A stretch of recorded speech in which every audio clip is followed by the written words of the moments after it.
Black Star Network is here.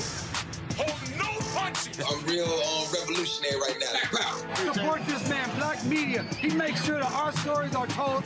Thank you for being the voice of Black America, Roland. Stay black. I love y'all. All momentum we have now, we have to keep this going. The video looks phenomenal. See, there's a difference between Black Star Network and Black-owned media and something like CNN. You can't be Black-owned media and be scared. It's time to be smart. Bring your eyeballs home.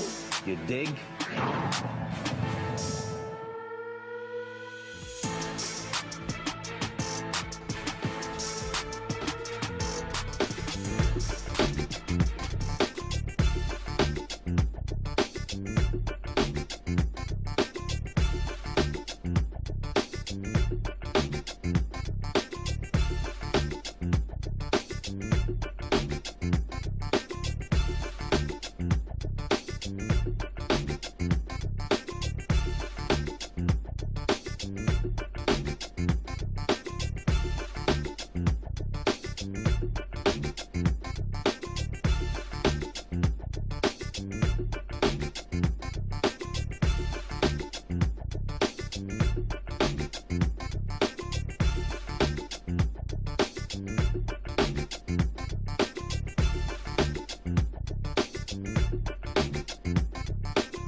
Well, folks, today is Friday, May 29th, 2026, coming up on Roland Martin Unfiltered, streaming live on the Black Star Network. The Republican war on Black America continues in Louisiana. They approved a new congressional map eliminating one of the state's two majority black districts and drew an additional Republican-leaning district in its place.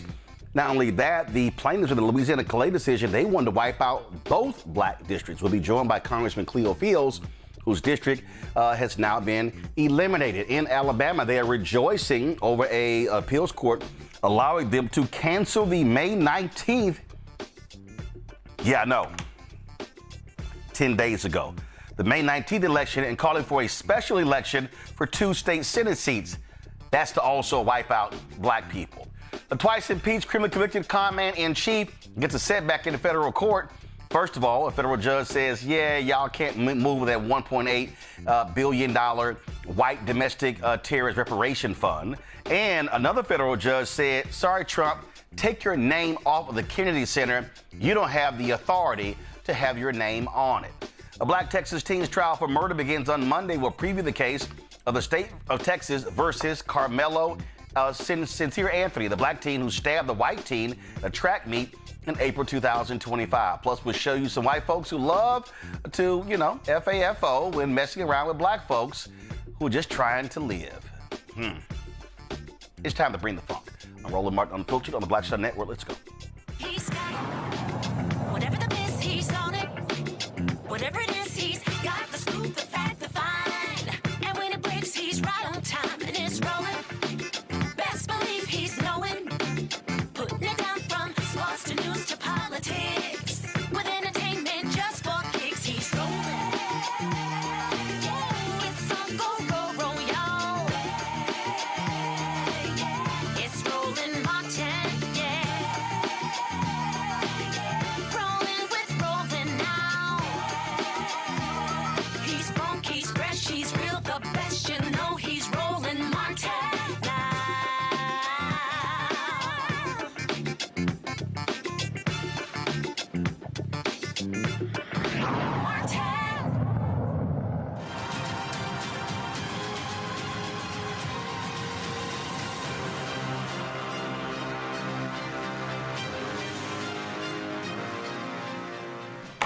Well, folks, Louisiana did exactly what the Supreme Court allowed them to do, wiping out a majority black congressional district. You know, the same one they were ordered to draw after they have for decades discriminated against black people. It was, of course, it was now 5-1. It will give Republicans a 5-1 edge in the state, in the U.S. House, eliminating that district. It heads to Governor Jeff Landry for a signature, and of course, that MAGA governor is going to sign it. Now, the New Orleans-based district, represented by Congressman Troy Carter, will keep its black majority, though it will stretch into parts of Baton Rouge. The Baton Rouge-based district, held by Congressman Cleo Fields, will be dissolved, with its voters redistributed into other districts, particularly into predominantly white areas in the Baton Rouge suburbs in southern Louisiana. The new map will shift Louisiana's delegation from 4-2 Republican to 5-1 Republican. Joining us right now is Congressman Cleo Fields. Glad to have you here. What's crazy, Congressman, is that the plaintiffs, all this is because of the Louisiana versus Calais decision.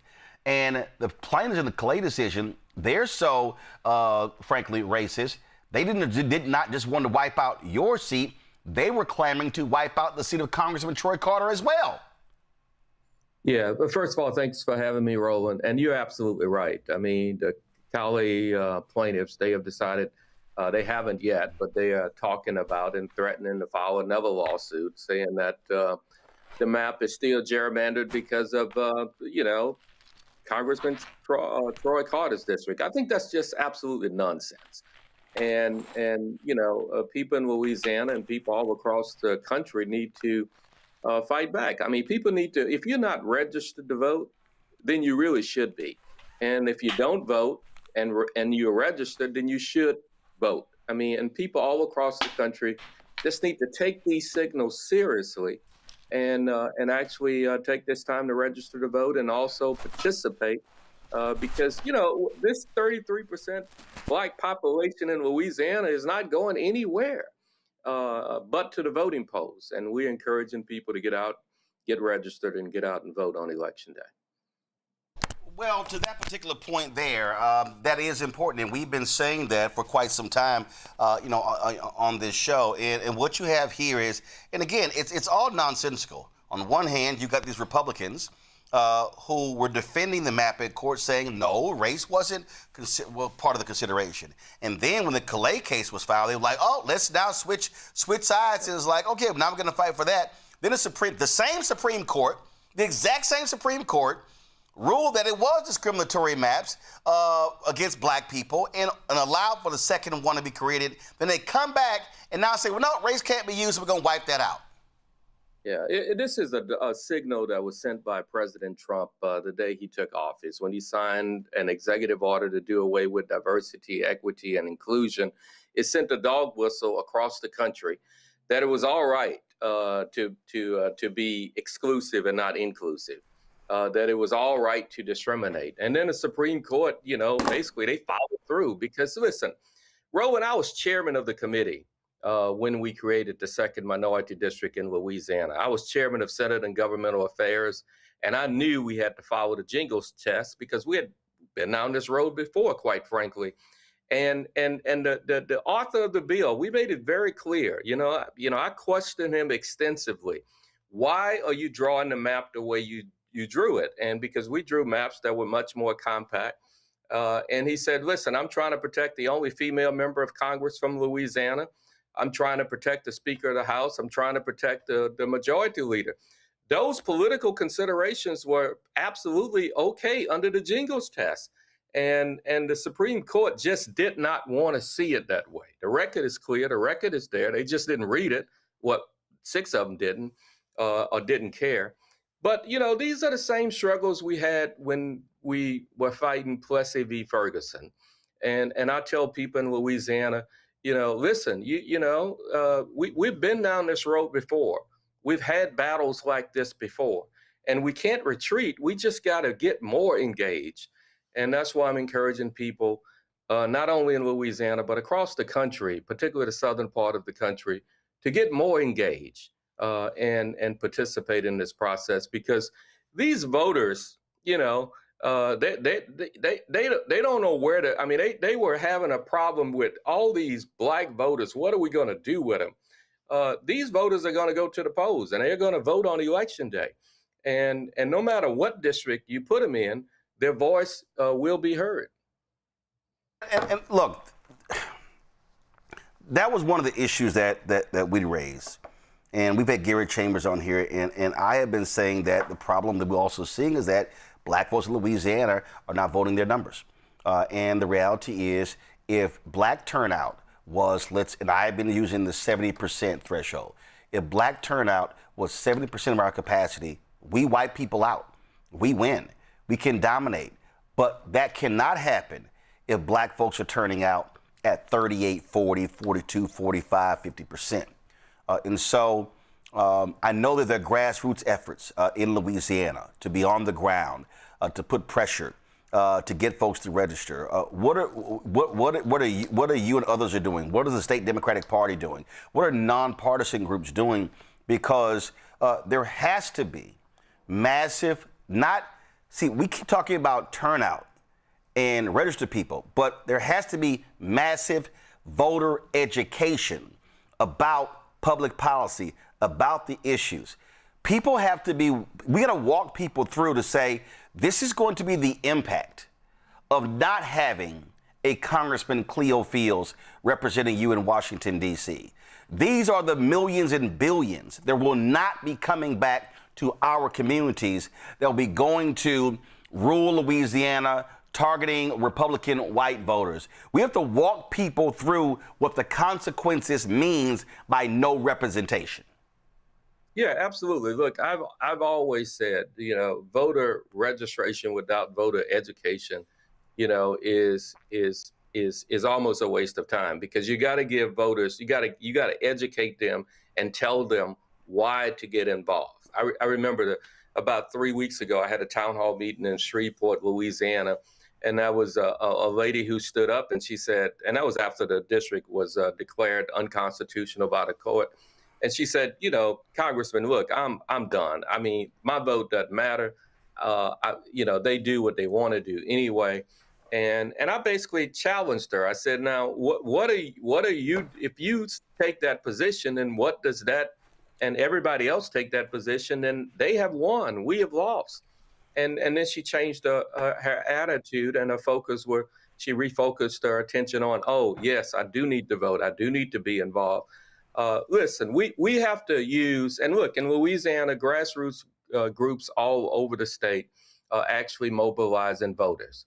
What I'm doing, I'm moving across the district to talk to voters, educate voters.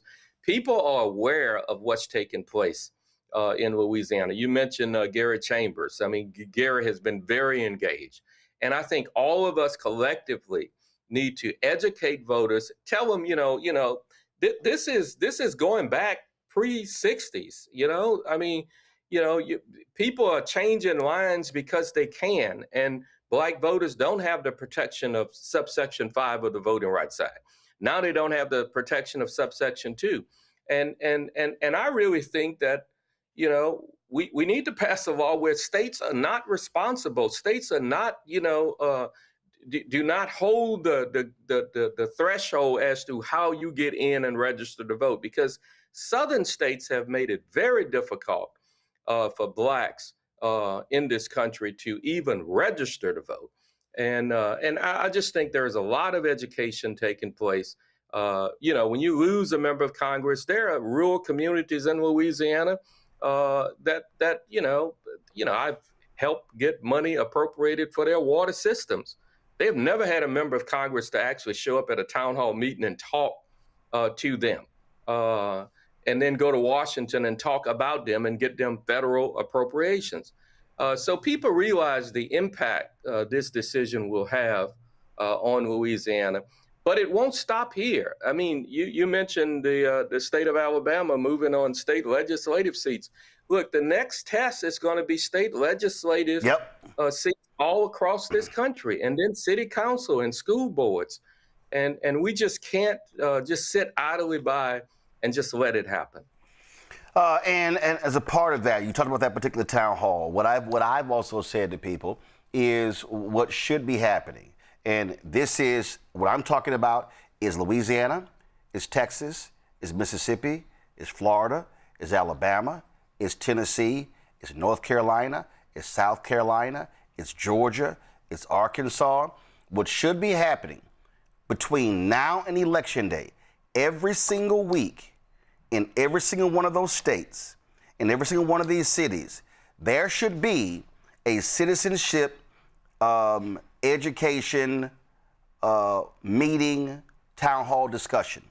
And I'm talking about, and what I've been saying, Congressman, is we don't need one group or one church bearing the burden of doing it every single week. What I'm saying is every single week in Baton Rouge, it should be this week, it's going to be this church. The next week, this community group. The next week, the Alphas are doing it.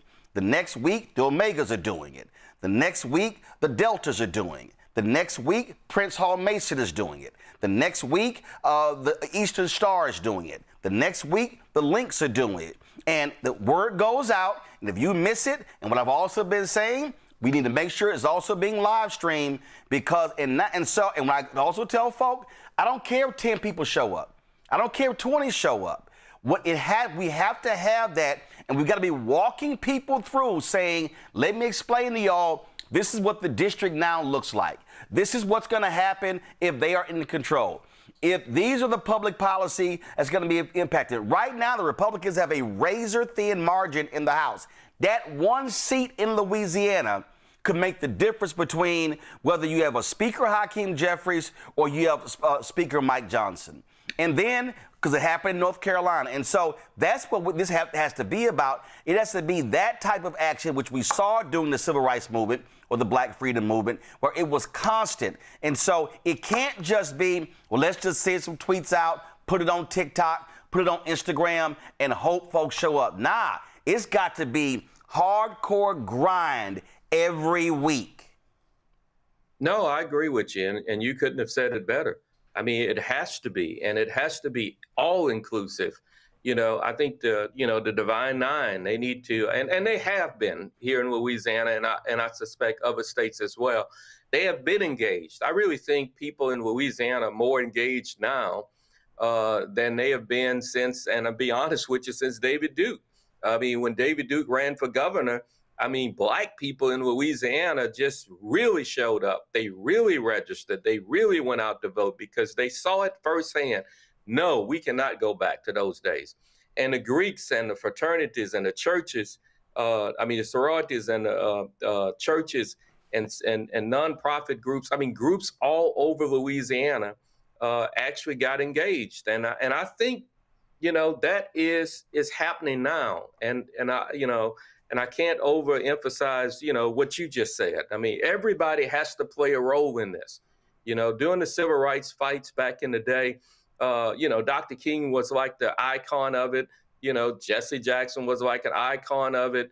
All of these civil rights leaders were icons, but it took a whole group, the masses had to make John Lewis, when he walked across that bridge and had his brains almost beaten out, it was a whole movement. And I think, people sense the need for that movement today. And I really appreciate what you said. And I think that movement is coming together right now as we speak. Last question for you. You have a decision to make. Are you going to run for re-election in one of these seats? I'll be honest with you. Go ahead. Yeah, I am seriously considering it. I'm going to meet with folk, in the next week, and we're going to make our decision, and our decision will be made public within the next 2 weeks. I'll put my 2 cents in here. The reason I believe that you should run is because I believe, giving them a clear path is capitulation. And I think whoever, if you choose to run and you run against them, they have to answer for this. They have to answer on the record, will you stand up for civil rights? That Republican has to answer, will you stand up for voting rights? And every single question has to be put to them, and then be able to go back to Black voters and say, see, this is the person who is going to be representing you if you don't turn out to vote. And so to me, that's what has to happen. Yeah, well, I appreciate it, and all of that is being under serious consideration. And as usual, Roland, thank you so much for keeping the issues that affect Black people across this nation in the forefront. I certainly appreciate it. Congressman Cleo Fields, thanks a bunch. Thank you. Bye. Go to my iPad, folks. This happened in Alabama. Now, this is what is insane. I'm talking about absolutely insane. There was a primary in Alabama on May 19th. I need y'all to hear what I'm saying. There was a primary on May 19th. People already voted. Well, Alabama is now celebrating the 11th Circuit Court of Appeals that said that Alabama can use the 2021 Alabama drawn state Senate map and not the maps drawn by the federal court. And so here you have the governor, Republican governor, MAGA governor, saying Alabama continues winning fair and square in our redistricting battle, and I'm proud to celebrate yet another victory for Alabamians in our elections. In this case, we're talking about Alabamians in the state Senate districts 25 and 26. So she's calling for this special primary election for Tuesday, August 11th. Says there will be no runoff election. The general election will occur as planned with all other races on Tuesday, November 3rd. Now, here's what's crazy. The bottom right here. Now that the governor has called a special primary election, the May 19th primary election results for State Senate District 25 and 26 are now void. How in the hell can you just completely wipe out an election and then say, oh, I'm going to order a new one? That wasn't in the Supreme Court ruling. And remember, I told y'all this.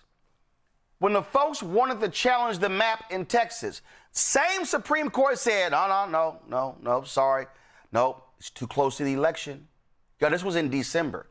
The Texas primary was in March. So the Supreme Court was saying, sorry, the election is about 4 months away.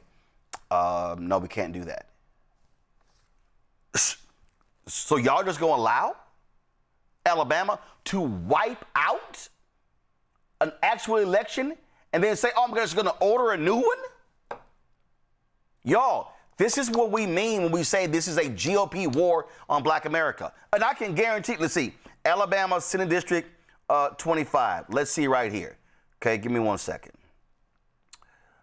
Alabama Senate District 25. Let's see right here. Alabama 25th District. Okay, let me see. I wonder what they look like. So they're calling for this here. I'm gonna pull it up in a second. So we know very well what these people are doing.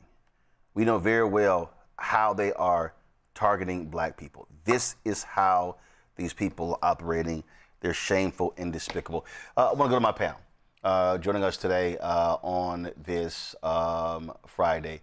I'm glad to have folks here. Actually, let me do this here.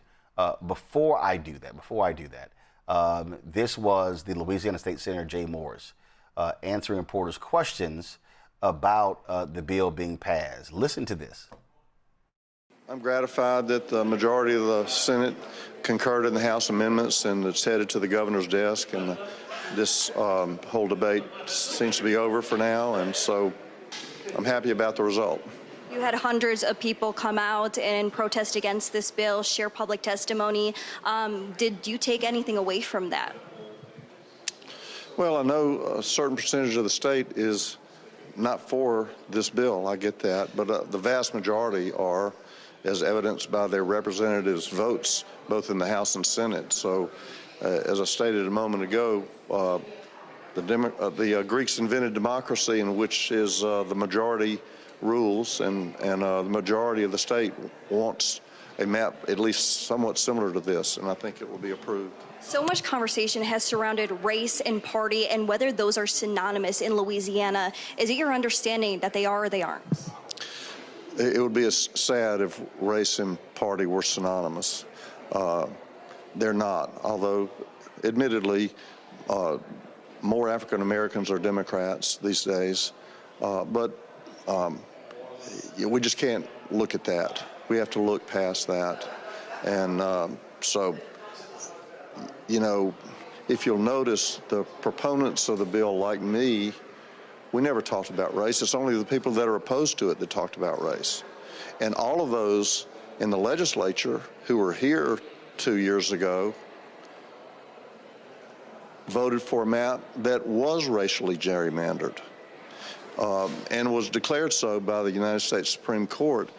And it's a little disingenuous to try to claim that this map is racially gerrymandered when they clearly voted for one that was racially gerrymandered and so held by the highest court in the land. Senator, on the floor today, you talked about how you expect that there's going to be some litigation coming out of this. Do you think the map passed today? Are you confident that it could stand up in court? I'm confident. I mean, you know, you can always be wrong. You never know exactly what a court's going to do. But the Supreme Court, in the language of the Calais decision, gave tacit approval to the 2022 maps that this map is based on. So considering that, I can't believe that they would, the courts would ultimately rule this map is unconstitutional. We didn't consider race. Lying.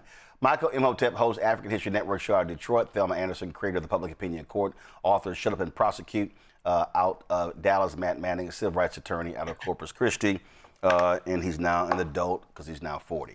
All right, let's get to Thelma, straight as line. I mean, these white Republicans, we know the game. We know what they're doing, and we know how they're playing the game.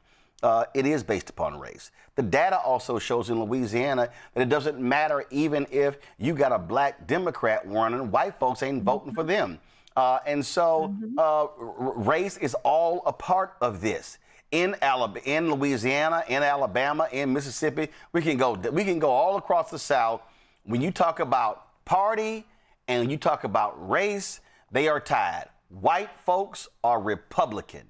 Black folks are Democrat. Republicans are anti-black, period.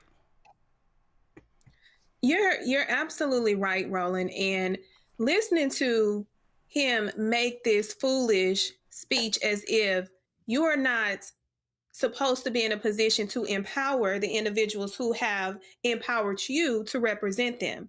If you have hundreds of residents in your state coming to protest the racial tone of these maps, and you sit back and say, oh, majority of the state did not agree with you.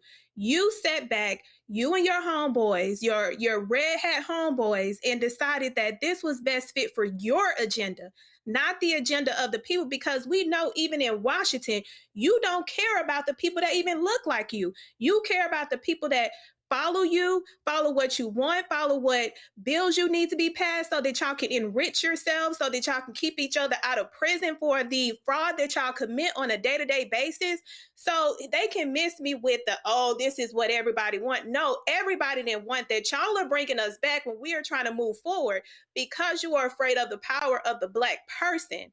You are afraid that, oh, we equip these Negroes now, they are unstoppable. We got to stop them. That is the tone that they set with this map. The map's going from 4-2 to 5-1. How the hell is that not racist? It makes no sense.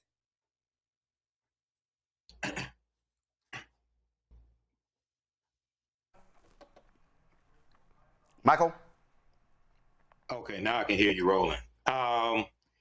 Well, Roland, hey, this is what we warn people about. I mean, this is predictable. This is white supremacy, white nationalism, the fear of the browning of America.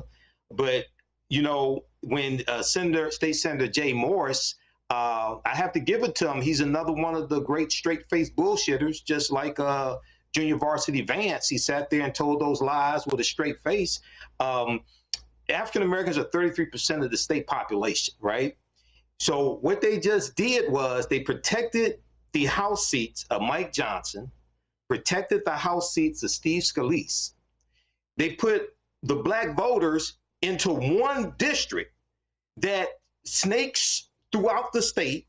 They put them into one district, but it's not about race, okay? So now they have no problem with majority white districts. They have 5 majority white districts, but it's not about race. They have no problem. The problem is when you have 2 majority black districts and there's 6 total districts, and they want to reduce it down to 1 majority black district. Okay, so this is what we warn people about. But the other thing, Roland, at the same time, when you have brain damaged Negroes on social media attacking the NAACP for their out of bounds campaign to rally, support, and crack down just on things like this, you have the political lynching continuing that's taking place. So it's been 1 month since Louisiana versus Calais Supreme Court decision. That was April 29th. Look at what has happened just in this 1 month. So this is why the fight continues, and we have to be smarter too. When you look at this statement here, Matt, Kay Ivey says, I can tell you this, Alabama is not tired of winning. And this is why the NAACP is saying to black athletes, guess what? Let them win without y'all.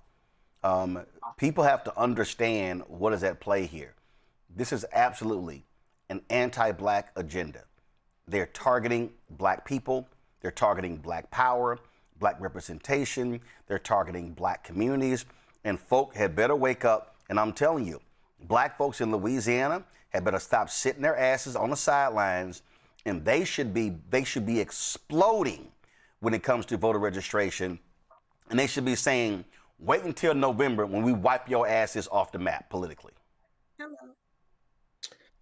I agree fully. And I think, you hit the nail on the head with something earlier when you said white is Republican, black is Democrat. They know that. And, there's a mental state in criminal law that I think is perfectly appropriate here. It's called knowingly. That means you do something when you know of it is going to be here to disenfranchise black voters, right? But you try to ensure this is just a whole decision. And the Supreme Court gave him the fodder to do that in saying that unless it's basically intentional discrimination, you're not going to get there. But the subterfuge with that is we all know exactly what it is. We know how those parties align alongside race. So this is exactly like Michael said, this is, the frustration with black district, and you got 5 all white districts and you're completely fine with that. It's all about race. We're just finding a way around that because people don't want to just out and out say they're racist despite acting racist. I mean, that's all it comes down to. Now in Alabama, I think there is an interesting potential wrinkle because when you were presenting this earlier, I was thinking about it. I wonder if there's going to be almost some infighting or some cannibalization, if you will, because whoever won in that election is going to say, look, you don't get to take my duly, one seat from me. And I think that could potentially affect even white people who were voted into the Alabama legislature, Alabama Senate. And you may have some infighting there, but I don't know if that will be big enough to turn the tide on anything. But as a general proposition, that's a crazy idea. We have an election, somebody wins, and then we decide we want to undo it because we like the political consequence of going with a different map. I mean, that's just per se anti-democratic. And I don't understand why I didn't just put a stay on it, because if you don't stay it, you have this exact scenario where you have an election that's being upended by the government and that, or, by the prevailing government here in Alabama. And I think that is an even more dangerous harbinger for the idea that the government can just undo election results when it decides that it wants to. What's the point of democracy then? All right, folks, hold tight 1 second. I got to go to a break. We come back. Lots to break down, including the continued corruption of Donald Trump. We'll tell you what a federal judge said regarding that $1.8 billion white domestic reparations fund, as well as how another federal judge said, yeah, your name's got to come off the Kennedy Center because you don't have the authority to put it on there. All that we're going to talk about right here, Roland Martin Unfiltered on the Black Star Network. With medicine and science under attack, I want to keep you and your family informed and healthy. I'm Dr. Ebony Hilton, and I knew at the age of 8 that I wanted to be a doctor. So I studied hard and became the first African-American female anesthesiologist hired at the Medical University of South Carolina since its opening in 1824. And I always say I was made into a doctor, but I was born to be a mom. And as a new mom, wife, sister, daughter, and friend, I understand how frightening a medical crisis can be. I care for individuals on some of the worst days of their lives, and it's my mission to provide you with a safe space to gain clarity on issues affecting your mind, body, and soul. I recognize that there are health disparities, particularly as it pertains to race, and I want to help bridge the gap between you and your healthcare providers. Join me every Thursday for Second Opinion on the Black Star Network, where each week I'll invite experts from various medical fields to share the latest health news. We'll discuss topics such as the vaccine debate, mental and sexual health, medical bias, infertility, menopause, andropause, nutrition, and aging. Together with my medical colleagues, we aim to provide you with a second opinion. Don't miss it, Thursdays only on the Black Star Network. All right, folks, let me tell you about Chapter. Now, if you're on Medicare or about to be, the system is not set up to work for you. Too much fine print, too many plans, and too many people making money off of your confusion. And look, we're used to this. We're no strangers to systems that don't have our best interests at heart. But we don't have to accept it when it comes to Medicare. That's why I'm telling you about Chapter. Their advisors are independent and honest. In fact, they're the only Medicare advisors that compare every plan nationwide. And they're focused on one thing: what works for you. If there's a better plan out there, they'll find it. If you're already in the right one, they'll tell you that too. There are no games. Just last year, people who switched with Chapter saved an average of $1,100. It's 20 minutes and a real person. It's completely free. My parents actually have already called. My mom sent me a text. Folks, give Chapter a call at 724-264-8281, 724-264-8281, and connect with someone you can trust. Folks, these are the kind of services that we need for our audience here at Roland Martin Unfiltered and the Black Star Network. So call Chapter right now, 724-264-8281. Hey, I'm Malcolm Lee, and you're watching the Black Star Network.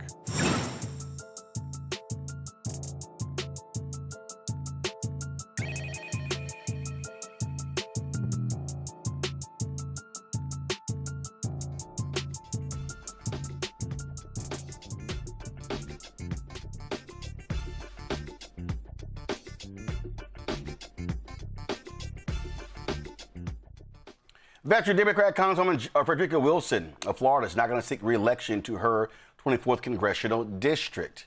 83-year-old publicly announced that she was retiring at an event in Miami Gardens where a street was being renamed in her honor. And I know all of you are wondering, what is the Congresswoman going to do? Well, the Congresswoman is going to not seek. I am going to travel the country, expanding the 5,000 Role Models of Excellence Project. The people who call our office every day asking, how do we get a program in our school district? That is what I'm going to do. I want to thank all of you for trusting me, for giving me the honor of serving you all of these years. It has been a blessing to meet all of you, to help so many people. I cannot go anywhere. The grocery store, downtown, the mall, people. Thank you, Congresswoman Wilson, for helping my son. Thank you for helping me. Thank you for helping my son who was in prison. Thank you for helping my mother in the nursing home. So it has been quite a journey. Folks, she has recently been absent from Washington, D.C., missing more than 40 House votes while recovering from a second eye procedure. Wilson is known for her outspoken advocacy, decades of public service, and, of course, her cowboy hats. She's represented Florida's 24th congressional district since 2010. Democratic leader Hakeem Jeffries released a statement about her decision to retire. Throughout her entire career in public service, Congresswoman Frederica Wilson has been an unyielding champion of our children, a defender of the disadvantaged, and a voice for the voiceless. Representative Wilson's deep roots serving the community began as an educator and elementary school principal, eventually earning a position on the school board and later in the Florida State House and Senate. During her tenure on the school board, Frederica launched the 5,000 Role Models of Excellence Project, a nationally recognized example of incredible community leadership dedicated to empowering young men through mentorship, purpose, and pathways to future opportunity. 30 years after its founding, the 5,000 Role Models family counts mayors, professional athletes, and entrepreneurs within its ranks. I'm proud to be a role model and to have had the opportunity to support this transformative program over the years. For more than a decade in the United States House of Representatives, Frederica Wilson has been a relentless advocate for our young people, fighting to increase economic growth, create jobs, and lower costs for working families. Congresswoman Wilson forced our government to confront and begin to address the unique racial inequities persistent across our communities through her landmark bipartisan legislation to create the Commission on the Social Status of Black Men and Boys. The House Democratic Caucus will deeply miss Representative Wilson and her iconic hats. More than just her signature style, they represent her many roles throughout a lifetime of service. We are forever indebted to her for her tenacity, and we wish her and her family the very best in this next chapter. Now, here's the thing here, folks. She made this decision to retire, and she also said that the reason she chose to do so after the maps were passed in Florida is because she did not want Governor Ron DeSantis targeting her. So she said she was very strategic when it came to announcing her decision. Michael, I'll start with you. These are the kind of decisions that should have been taking place for quite some time for other people. The reality is, if you look at the last several members of Congress that have died in office, most of them have been Democrats. Folks like Jerry Connolly, Garcia. You also, of course, you had State Representative Sylvester Turner. Before that, Sheila Jackson Lee, David Scott. My deal is this here. If you're elderly, if you are constantly sick, it's time to go. You serve your time. It made no sense to me. Look, David Scott, frat brother, but I'm like, bruh, why did you file for re-election? And then he dies before the primary. And so I'm glad that Congresswoman Frederica Wilson said, listen, I served my 10 years. I've served time. It's time for me to step down, 83 years old, having health issues. And then, listen, you can live the rest of your life. You can still stay involved in public service, but you don't have to be. Public office does not mean public service. Right. And public office is not a lifetime appointment like the U.S. Supreme Court or the federal bench either. Now, let me frame this conversation like this. OK, I appreciate those who are lifetime servants, lifetime public servants. OK, I appreciate that. Sometimes, and this may not apply to Representative Frederica Wilson, but just generally speaking, sometimes when you have somebody that's a lifetime public servant, and they care about the people, it's hard for them to step away from that position. OK, and then other times you have those whose identity is defined by that position as well, and it's ego driven. OK, here, you know, I'm glad she made this decision, and she's 83, and I'm not into ageism, but hey, when it's time to hang it up, it's time to hang it up, and you can still stay active in other ways. But I respect her for, you know, making this decision, and there's a lot of old ass Republicans that need to make the same decision also. So I know we've had recent deaths among Democrats, but hey, it's on both sides. Yeah. Okay. Yeah, absolutely. But I agree with this, and I respect her for this also. Absolutely. And Thelma, again, it's about continuity. You're representing the people. It's not about you. It's about the people you represent. No, absolutely. I agree with what both of you have said. And I think people forget that your purpose has an expiration date. It's not meant for you to stay lifelong in a purpose for it to be fulfilled. And what I appreciate about Representative Wilson is the fact that she showed Joe Biden what he should have done. And my issue with these elected officials, when you know that you are sick, when you know that you cannot perform the duties of what the people voted you in to go and fight for them and be their voice, it's time for you to wrap it up.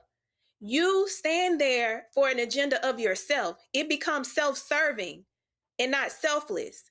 at that point, when you start to think about, oh, the betterment of yourself, that's not why you are put in this position. It's the betterment of the people. And when people get to a certain age, we know that things slow down. Your motor is not going to motor like it was when you were 21. It is meant to slow down.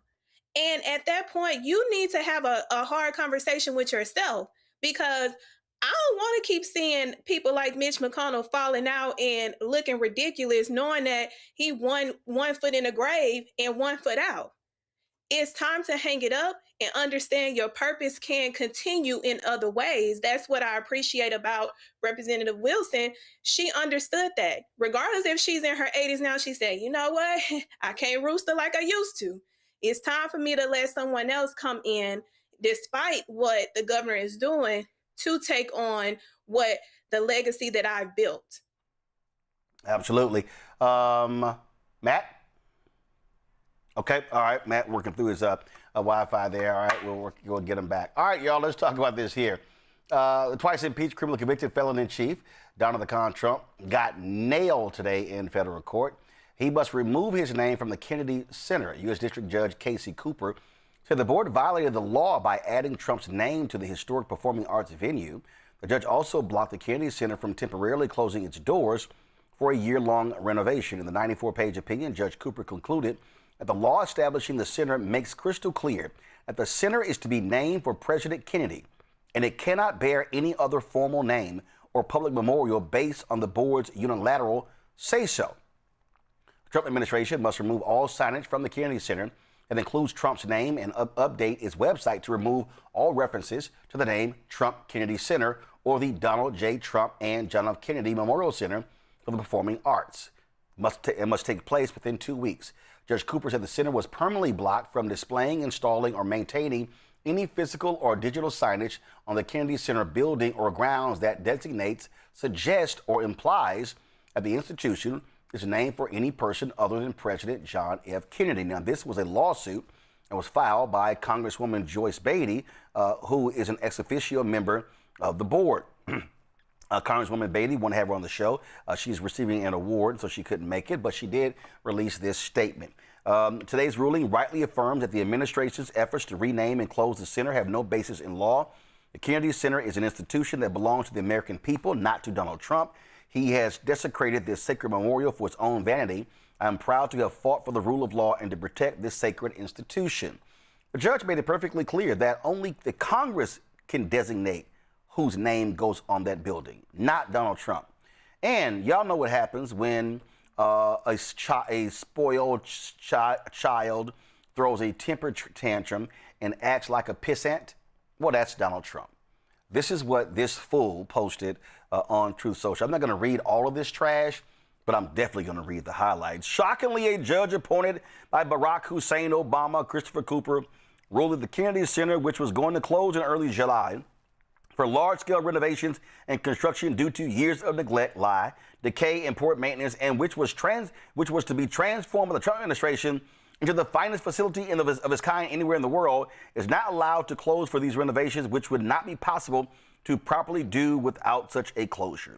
He then goes on. Judge Cooper ruled that the 36-member Board of Trustees, which unanimously voted to add the name Trump onto the former Kennedy Center, making it the Trump Kennedy Center, did not have the right to do such an addition, and the name Trump must be removed. Yeah, idiot, because only Congress can do that. You're not a king. So he then goes on to say, they failed to do anything with the center. Then look at this here. He was looking forward to making it into a great and prestigious winner for Washington, D.C., and indeed the United States of America. Blaming, he calls out radical left.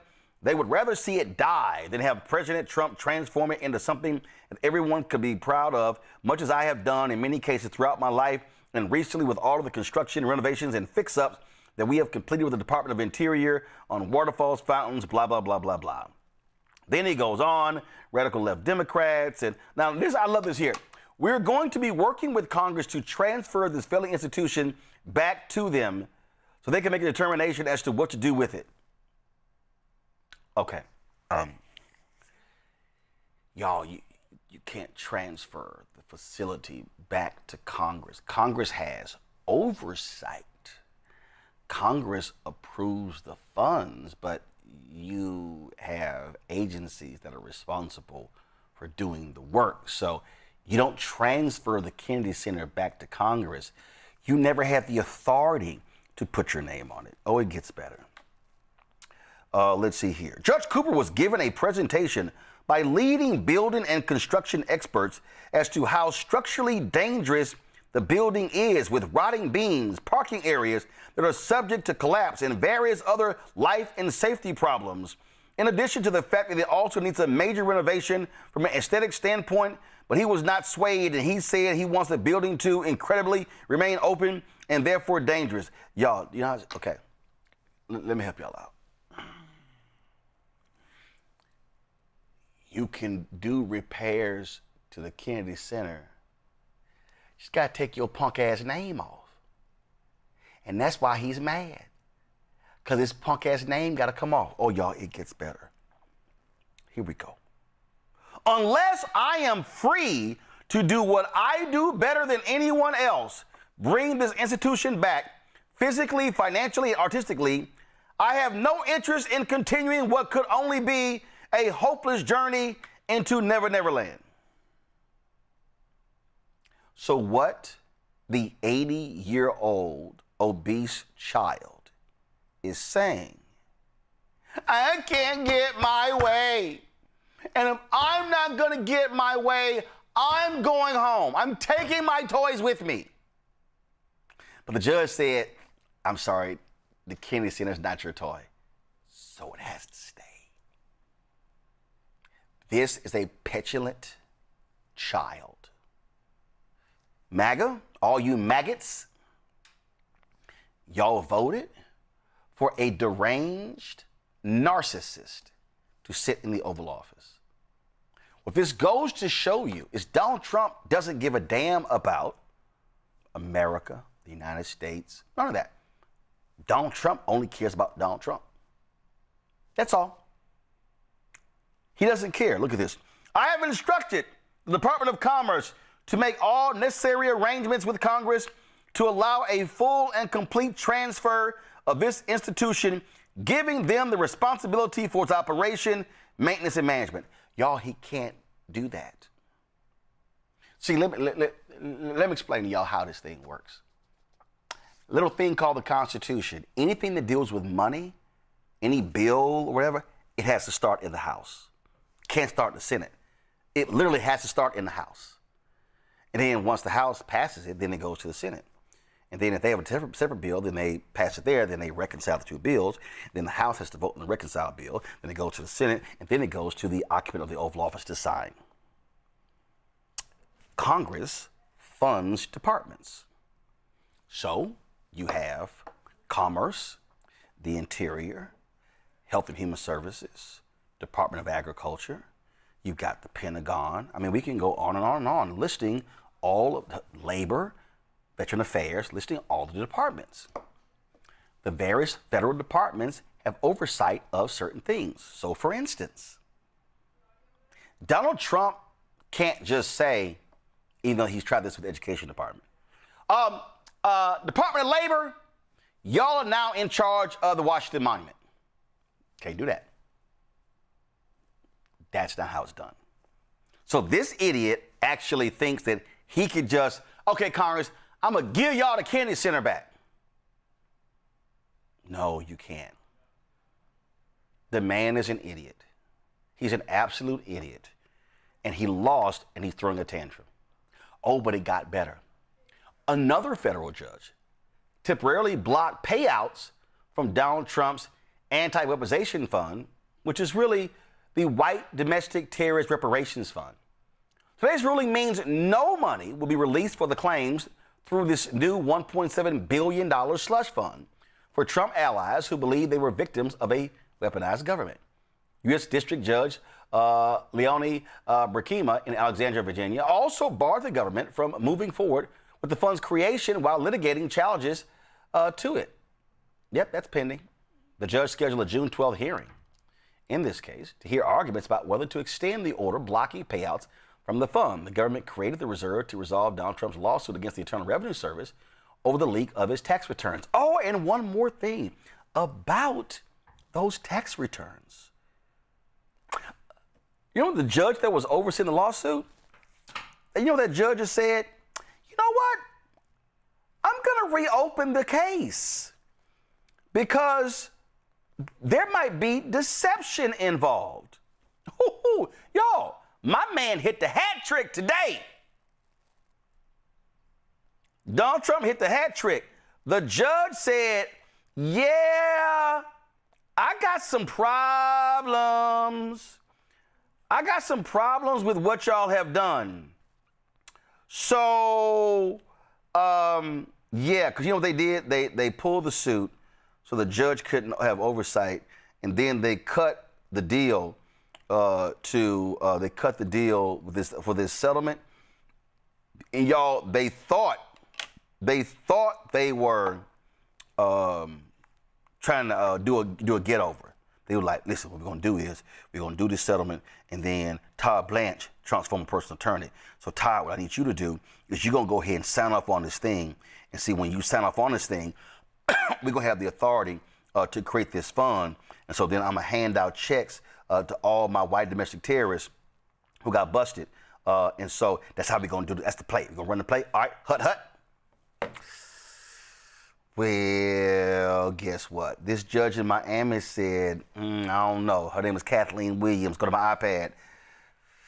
She said, you know what? I need to investigate grievous allegations that the deal, quote, was premised on deception. New York Times writes Judge Williams' decision came in response to court papers filed on Wednesday by a bipartisan group of 35 former federal judges who urged her to bring the case back to life and dig into the details of the agreement to settle it. Before she closed the case, Judge Williams, an Obama appointee, had questioned whether the lawsuit presented an actual conflict that she could adjudicate, given that Trump was on both sides of the suit, bringing claims against the federal agency that he controlled. When she closed it, she noted that there was no settlement of record, but shortly after, the Justice Department released its agreement for closing the action. Oh my God. I could just, all I hear is Stevie Wonder. Isn't she lovely? Isn't she wonderful? See, Trump can't control this federal judge like he can that fool, other judge in Miami, you know, the one who, what's her, I forgot her name, Patton, crazy head, cockeyed, I can't remember her name. Anyway, so, y'all 0 for 3. Matt, that's called getting your ass kicked in court. I mean, it's just like, ass whooping. Oh, shit, I got slapped over here. Damn. Ooh, so he basically got slapped on this side, and slapped on his ass. He just got straight up jacked today. Yeah, and you know what's funny? I mean, judges are typically pretty, what's the word? They're reticent to be activists and to say things in an incendiary way.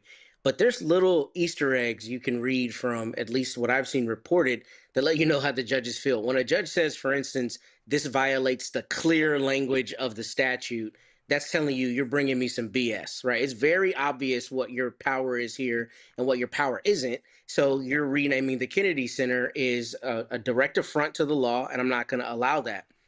And I think what's especially interesting with the Weaponization Fund is you have 35 former federal judges, a bipartisan group who filed the equivalent of an amici, type brief. But apparently they basically urged the court to look into the substance of the deal. And what's really interesting about this procedurally is normally when you dismiss a case in federal court, the judge doesn't really get to look at all the merits of why you're dismissing it. There's certain rules as to when they can dismiss it and when they can't. But the larger point is they're not always looking at settlements. But what happened here is the judge got tipped off by these other judges saying, yo, I think they lied to you about something. And it looks like she's doing an inquiry into whether there was a fraud on the court.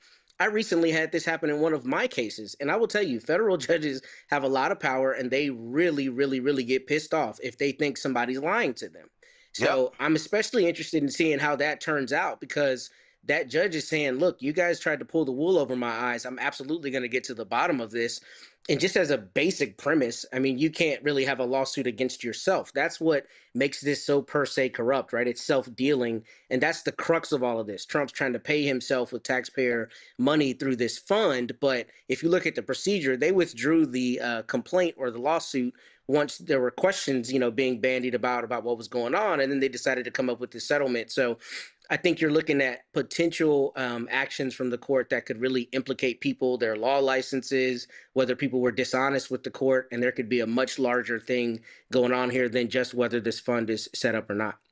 Yeah, I mean, like, this is what the New York Times says. In her brief but stern order on Friday, Judge Williams said that she wanted to investigate the circumstances surrounding Trump's efforts to settle the lawsuit in a way that benefited him and his allies, asserting that she was, quote, empowered to investigate serious misconduct. In a case before her, she ordered Trump's lawyers to tell her by June 12th whether the case should be formally reopened because, quote, the court was the victim of a fraud, and whether Trump had colluded with his own government to settle the case, quote, to avoid judicial scrutiny. She pointed to reporting by the New York Times that described how the IRS had prepared a 25-page memorandum outlining defenses against the suit that the Justice Department did not take up in court. Thelma, Matt's right. Federal judges have lots of power. And we already know how Trump has been busted for lying to federal judges. And so they're now going to have to bring in paperwork saying, yeah, my bad. When was this dated? Yeah, this thing was dated. Oh, and don't start trying to change the paperwork. So what she's saying is, I need to see all that correspondence. I need to see those emails. I need to see all those memos because I want to know, did y'all draw up this agreement before I close the case? Meaning, y'all were playing in my face. And playing in her face, they was doing. And here's the thing that I said this when Trump became president. I said, not only are we going to have a melting pot of every industry, specifically the legal industry, we're going to see exactly the corruption that goes on within the legal profession. And this is nothing but it being put on display. When a judge says, y'all came in my court and had the audacity to use the black letter law to try to persuade me when y'all already knew the plan and the plot before you came in here and you deceived me. But see, your deception is now my detection. And now we finna roll this back because I want to see everything because now I'm finna check the metadata. And when they start checking that metadata is going to track the dates. And those dates don't lie, but they did. And they're going to get caught up in it. And guess what? It's going to cause those lawyers to have disciplinary problems. They could be disbarred because when a federal judge say you lying, they're definitely going to report you to the bar. And the way that they report it is not like none other. It's going to be in a way that the board has no other option but to suspend or disbar you because you allow a convicted felon to dictate your ethics that you swore under to come into my courtroom. But this is just the onset of what Trump and his fraudsters have been doing. But we have to have judges that lean on the law, the integrity, the truthfulness, the honesty of what this profession is supposed to be and not what MAGA wants it to be, which is their way to come in and enrich, steal, kill, and destroy. Absolutely. So he just keeps taking L's, Michael. Well, most losers do. And, this is good news on a Friday. And I read the piece that just came out from the New York Times on this as well. And Judge Kathleen Williams noted that when she closed the case, when the case closed previously, that there was no settlement of record. Okay, so this is one of the things that has come up in the analysis of this. Okay, so you filed this frivolous lawsuit against the IRS for $10 billion, right?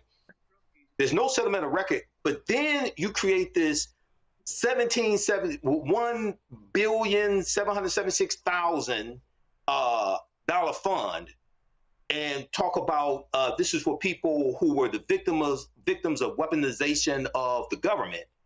And a lot of people are saying this is Donald Trump's attempt to fund his personal militia so that the January 6th insurrectionists, who he gave a pardon to, 1,500 of them, can now get money after they assaulted police officers and stormed the Capitol, because who knows what's going to happen if he needs them again. Okay? So we have to understand how all of this is connected. So this is, once again, the reason why you have to have good federal judges. This federal judge was nominated by Obama, and then also Judge Burkima, nominated by President Clinton as well. So all those people out there who said judges don't matter, your ass probably didn't read any of Project 2025 either and don't know what's going on. You know, so we have to understand how all of this is connected. But so we'll see how this works out, but the fight continues. Keep taking those L's. All right, y'all. Quick break. We come back. Drama in the New York Giants locker room, beyond the fact that they suck as a football team. Their quarterback, Jackson, whatever his name is, Jackson Dart, you know, he introduced Trump at a rally. Why you laughing, Matt? They do. They suck. They So suck. you said they suck. I'm a Cowboys fan. I hate the Giants. So Shit, y'all suck too. Y'all suck more than they do. That's not the point. We hate the Giants. I mean, like if you gonna laugh, if you gonna laugh, I mean, you were laughing too much. Y'all really suck. Y'all really suck. See, yeah, come on, Roland. Y'all do. Y'all suck. The season ain't started yet, Roland. It's a new season. No, that's not. Yeah, right now they still suck in the off season. So it's like, I mean, they suck. The Cowboys suck. So let's just don't blaspheme America's team. Just keep pushing. Let's just you're not even in Dallas. You're in Arlington. So y'all suck. So let's just be real clear. Y'all are terrible. Your team is terrible. So keep laughing. They're going for the Super Bowl. Yeah, they're gonna go to the Super Bowl. They're gonna buy a ticket like everybody else. Exactly. So they can keep sitting. They can keep sitting here. You can laugh, but yes, the Giants suck. And again, just in case, Matt, you'd be reminded of this. This took place at your stadium. Oh God! Here we see, you got a weak ass Cowboy fan who's directing the show, and see, he thinks he's not gonna pull it up, but see, he's not gonna get paid if he don't pull this up. So I advise Henry to go ahead and punch that. I advise Henry to punch that button, or I'm telling you, because I'm telling you right now, I would advise Henry to call the EEOC. No, you call it EEOC because you call EEOC. Let me remind you, I approve invoices. Let me also remind Henry, I dictate who directs each day. So you might not even, Henry might not be able to even put an invoice in because he may not be directing for the next month. Hero, give Henry my number. Oh yeah, boy, it's amazing. It's amazing. Oh hell yeah, it's amazing how they got punched. Oh yeah, it's amazing how they got punched. So I just wanted to remind y'all, no, keep it up. Bring it back up. This workplace violence. I just want to remind Matt who beat your ass in your stadium, like smacked the shit out of you. So next time, keep the Texans out your mouth, except say way to go for beating our ass. There you go. Now Henry, Literally, you feel some kind of way. Nobody said anything about the Texans. Now Henry, you can come back to the panel. Yes, I thought so. All right, when we come back, we're gonna talk about Jackson Dart. Speaking of the Trump rally, and man, his teammate lit his ass up. That then led to a team meeting. Now Dart comes out today to address it. Carter comes out today to address it. And you know Jameis Winston has something to say too. We're going to show all that next on Roland Martin Unfiltered on the Black Star Network. Don't forget, support the work that we do. Join our Bring the Funk fan club. Y'all, this is the realest, blackest show out here. Don't nobody do what we do. No radio show, no TV show, no digital show can touch what we do. And so y'all want to support what we do, please do so by joining our Bring the Funk fan club. You want to contribute via Cash App, use a Stripe QR code. You see it right here. Checks and money order, make it payable. First of all, you're listening, go to blackstarnetwork.com if you want to support the show. Checks and money order, make it payable to Roland Martin Unfiltered, P.O. Box 57196, Washington, D.C., 2003 7-0196. PayPal's R. Martin Unfiltered, Venmo's RM Unfiltered, Zelle, Roland at RolandSMartin.com, Roland at RolandMartinUnfiltered.com. We'll be right back.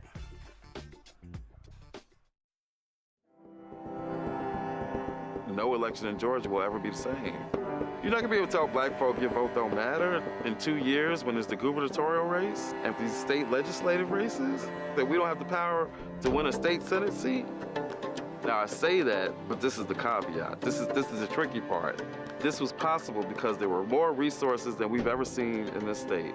The question is going to be, now that we done saved the country and white folks in the country aren't feeling like the world is falling apart, is there going to be the same kind of investment in black-led organizations and in black communities? If there is, there's no election in the state that we can't win. There's no election in the South we can't win. We'll still be motivated. We still will have learned lessons. Black folks still going to be amped. But at the end of the day, it's not sustainable. We can't really count on external funding long term. Independent politics requires independent money. When we can combine that kind of economic power with the political power, now we're talking. That's nation building. That's what we're trying to get to.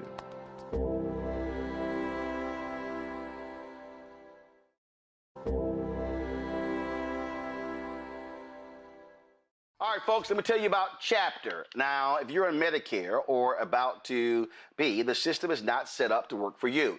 Too much fine print, too many plans, and too many people making money off of your confusion.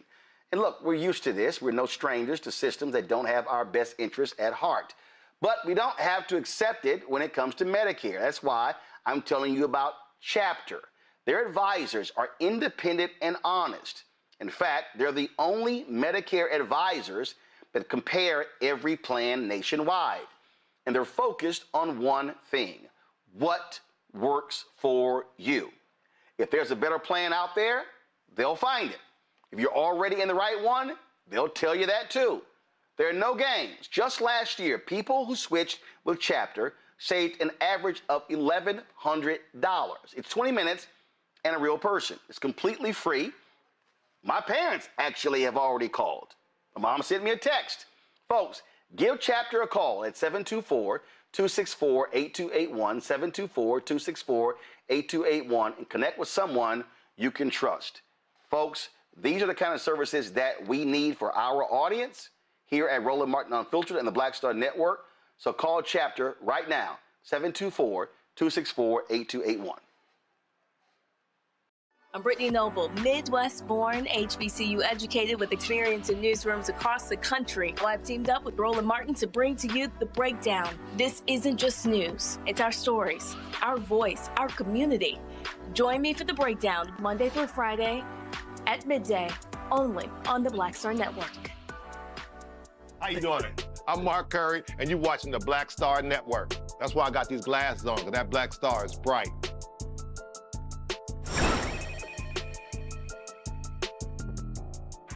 All right, y'all, a week ago, this took place. Trump had a rally in New York, and so they had Jackson Dart, the starting quarterback for the New York Giants, introduce him. Well, let's just say that caused a stir. Linebacker for the Giants, Abdul Carter, he posted a tweet. He said, what the hell is this? Is this AI? And man, that led to all kinds of drama. Well, today, Jackson Dart came out and addressed at a news conference. Here's some of what the white quarterback had to say.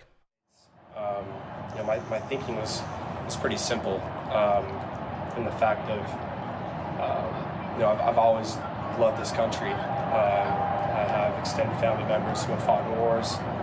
I have two uncles who have retired from the Air Force Academy and served themselves. I even have Okay, so he said a whole bunch of stuff. So, I support the country,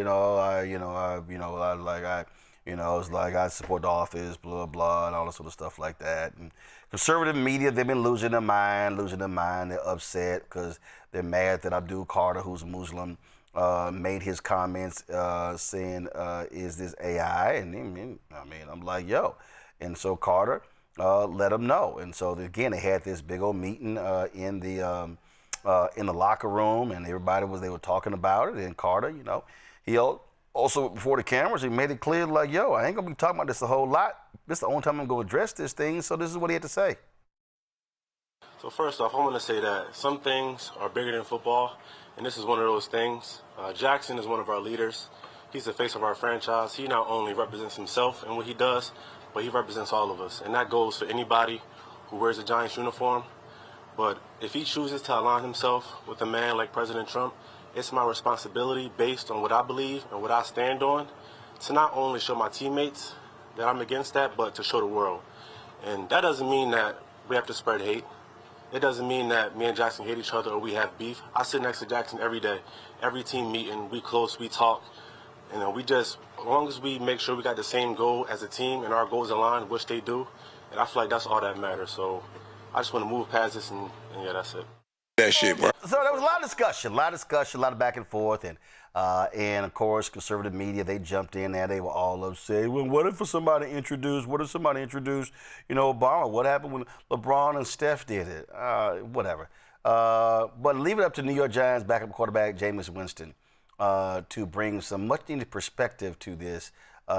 This brother here is going to be incredible when his playing days are over. Matter of fact, he should get as big a deal as the one Tom Brady got from Fox, that 10-year, $375 million contract. Listen to this. I'm about to show you how you turn uncomfortable into a growing moment. I'm from a city, Birmingham, Alabama, where they blew up a church with 4 little girls, and their parents and family had to go around picking up their limbs in the Deep South. Picking up their limbs, 4 little girls. I'm from a city where a little 9-year-old girl who decided to march got put in jail for volunteering her right of free speech, for standing on what she believes in. That's history. And I believe history repeats itself. But I also believe in respecting authority, respecting treating the man and the woman as I would like to be treated. That is how uncomfortable situations and uncomfortable times help unify people, because you know them, you realize from them, and you grow from them. Right now, I haven't been a part of any openly traumatizing things like that happen, not 250 years ago when this country came into existence. But try about 80 years ago. We got people that still live during that time. Those little girls will still be living right now. That 9-year-old girl that got sprayed with hoses and you put dogs on her and put her in jail, she's still living right now. It's a little children's book. I read this book about this 9-year-old marcher to my kids. That's why educating our youth and informing them of our history is so important. A lot of people try to push it past. You're like, oh my gosh, like that's behind us. No, guys, we living in it right now. We got a blonde-haired, blue-eyed white kid and a black Muslim religion black kid who are coming together and showing the world that we can come together. We can happen. We don't have to see everything. Everything doesn't have to be viewed in this perfect little snow. So what's interesting is, again, as you look at all this other stuff, I mean, Abdul was right. He's like, I'm sorry. He's like, yo, you want to ride with that dude? I'm going to say something. And he should say something. And here's the deal. Jackson Dart, if you want to ride with Trump, go on right ahead. We'll deal with the consequences after the fact. And listen, understand, y'all, when you look at NFL locker rooms, you know what typically happens? You got your white players and your black players. You got your white linemen, especially offensive linemen, many of them going to be Republican. When the Freddie Gray stuff happened in Baltimore, yo, you had white cops. When George Floyd happened, you had white football players who were like, yo, I don't understand. Why can't y'all comply? And the black players were like, let me explain to you how this shit go down.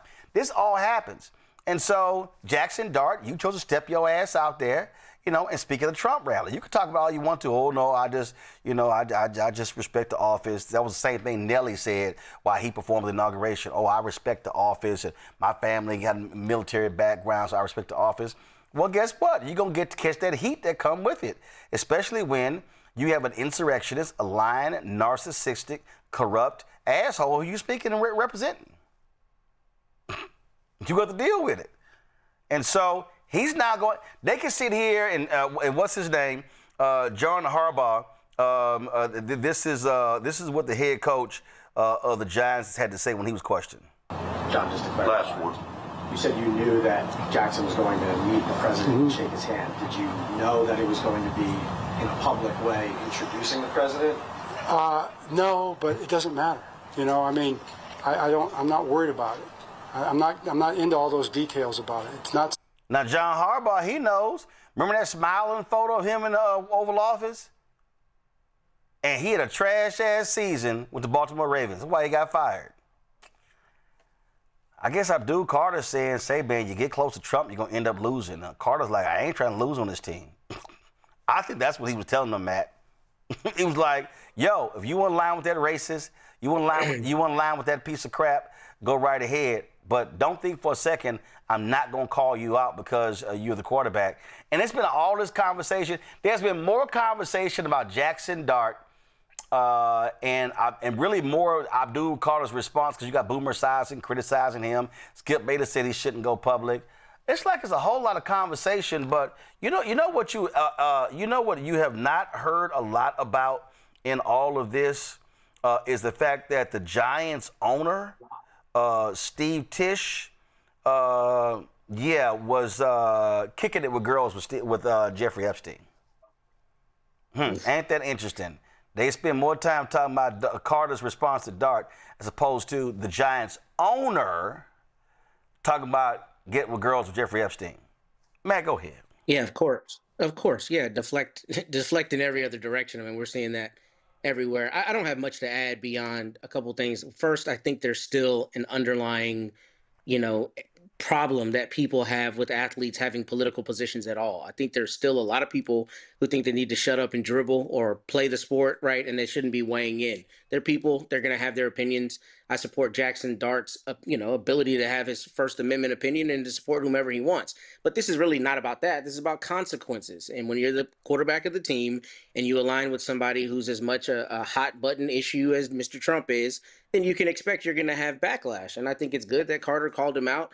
I wonder how these conversations actually happen behind closed doors, because the problem is when we see it through the prism of public statements, we're getting the little bit of what they say. I don't know what's really happening in the locker room, but I don't think you can be surprised. I mean, especially when you have somebody like Trump, because when you play on a team with a lot of brothers, if you have somebody who is, through his policy and through his rhetoric, saying he hates black people, what do you expect to happen?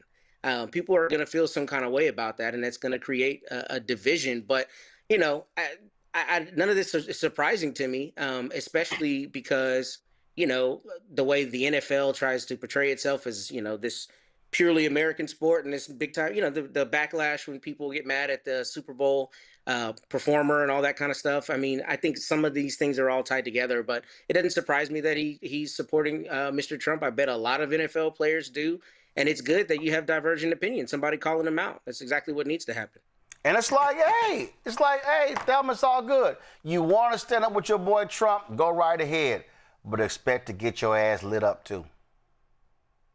Absolutely. Absolutely. And it makes me think of how the NFL really put Shador Sanders through hell for being raised right and being respectful and knowing how to articulate and knowing his value. But when we're looking at it, a quarterback, quarterbacks are considered the nucleus, considered the leader, the face of the franchise. And when you go out and make a mockery of the franchise in the face of individuals that look like me, you're showing the disrespect. You're showing the lack of leadership. You're showing that we can't trust you. Like we say, we don't care who you align with, but when you put it in our face to let us know, like this what it is, well, we finna show you what it is. We're going to start speaking up. We're going to start articulating. We're going to start letting you know. And you better also understand that when it's time to go on that field, guess who got to protect you? So you going to play in our face for the president, but we got to protect you on that field. Pick your side wisely. But he showed us the side that he picked. He ain't picked the side of his teammates. He picked the side of his ego. And that will fail each and every time. No, absolutely. Michael, is interesting, again, seeing this reaction. And, again, folks are all upset and they mad. It's like, well, double standard, what would happen if the quarterback went out and introduced Obama? Well, Obama wasn't corrupt, wasn't a sexual predator, and wasn't a convicted felon. And Obama didn't incite an insurrection either and sent domestic terrorists to the U.S. Capitol and then gave a pardon to 1,500 of them. You know, so Roland, you know, the NFL is between 53% to about 63% black, depending upon which season. It varies from season to season. I'm sorry. That's on the field. That is not that is not in the executive suite or the owner's suite. But go ahead. No, I'm at the field. I'm at the field because they keep us playing in the field because we were in cotton fields. I'm talking about the field. Okay, so so then when you have a display like this, right, and you have Jackson Dart introducing Trump, but then trying to defend it and say, you know, he had family members that served in the military. Trump doesn't respect the military, and none of Trump's family members ever served in the military. Okay. And then he talks about he respects the position. Donald Trump doesn't respect the position. But this reminds me of the day after the 2024 election, when a lot of African Americans went back to work and we were looking at white people at work and wondering which one of you people, I'm about to call them something else, which one of y'all voted for Trump? I think a lot of these brothers on this team are going to sit back if they don't know exactly who voted for Trump. They're like, okay, so you support this? What's going on? This is the most anti-black administration we have seen in decades. Oh, even worse than the Reagan administration. And you sitting up here supporting this? I think it's going to cause a lot of brothers to like rethink, okay, who are we surrounding ourselves with? Who are we on this team with? This is a deeper conversation. Now, it sounds like Jackson Dart and Abdul Carter, you know, have, you know, put the disagreement aside and, you know, we'll continue to work together. But this is something deep right here. Yep. Because you're going to be silent while all this devastation takes place. Yeah. And the attack on African Americans, attack on DEI, things of this nature. So we'll see how this plays out. Yep. Well, bottom line is, Jackson, you got to suck it up. All right, y'all. Let's talk entertainment. Donald Trump, just so y'all know, that was a bipartisan, nonpartisan commission that was set up to lead this big celebration of the country's 250th anniversary. Well, Donald Trump was like, you know what? The hell with y'all. I'm doing my own committee. So that's where this Great American State Fair idea came from. So it's supposed to take place on July 4th. You also know he's got his wife beater Dana White in the UFC coming to the White House for a UFC fight on June 14th. What's crazy is they're trying to order military members to attend this thing. They have height and weight requirements, and they're mandating they actually pay for their tickets. I'd be like, deuces to y'all. But anyway, so this was the flyer that was put out for the Freedom 250 Great American State Fair. And so you see right here, Martina McBride, country star, Young MC, CC, Music Factory, Vanilla Ice, Milli Vanilli, The Commodores, March Day in the Time, Flo Rida, Bret Michaels, okay? So taking place between June 25th and July 10th. So these people accepted. Well, all of a sudden they began to find out really what this thing was about. And so all of a sudden, let's see, McBride announced, I'm not gonna perform. Young MC, nah, I'm good. The dude with CNC Music Factory, first of all, I don't even know why they coming, because they only got one song, and the song they got was really Martha Wash singing, and we already know what the fraud there was. She wasn't even in the video. They had this other tall, fine chick. Martha is a larger sister, but they wanted Martha's voice. She had to sue them. Her name wasn't even on the album. So, I don't know. Like, are they going to do a set or a song? I don't know. Okay, so the Commodores, appreciate the Commodores, but Lionel Richie not going to be there. Okay, so Milli Vanilli, one of them died. They only got, like, I don't know what the hell that's about. So we know this broke white boy here, Vanilla Ice. Oh, he got his one song. Morris Day in the Time, they said, yeah, March like, y'all ain't gonna see us there. Flo Rida, they've been lighting his ass up because he has not announced that he's pulling out. Even Bret Michaels was like, yeah, I'm not sure about safety for my fans, so I'm out as well. So now they are blasting them. Now they're blasting them. They're trashing all of them. In fact, Martina McBride is catching lots of hell from the country people You look at this right here. Fans shred country star Martina McBride after she caves to mob and bails on Great American State Fair. Well, y'all, it was, no, they were like, we were out. She actually released a statement on this very thing here because she and others were like, yo, we thought this was a nonpartisan thing, and this thing is really being positioned as a Donald Trump celebration. And so she posted this statement. I would like to talk to you and clear the air. I will not be performing at the Great American State Fair on June 25th. I was presented with an opportunity to perform at a nonpartisan event, but that turned out to be misleading. I asked a lot of questions and was assured that this was a nonpartisan event that was meant to celebrate all 50 states. In my mind, I thought this was a great way to celebrate the states and also bring people together in the way that only music can. I saw it as just a bigger version of so many state fairs I have performed at over the years, celebrating community and what makes each state special. Sounds fun, right? Wholesome even. Yesterday, things started changing, and what we were told is, in fact, not what is happening. I spent my entire career singing songs about real people with real issues. I've been blessed with the opportunity to be a voice for those who have felt like they didn't have one. It greatly upsets me. Any fan who has been moved by my music may now feel like I'm abandoning the meaning behind those songs. I assure you that that is not the case. I appreciate every single fan who has reached out. I hope to get back to the D.C. area very soon. Well, now they pissed off at her. And y'all know how them white folks are with country music. Hell, they still mad at the Dixie Chicks with the comments that they made. But the thing here is, again, it was presented. People thought it was this one commission when it was Trump's commission.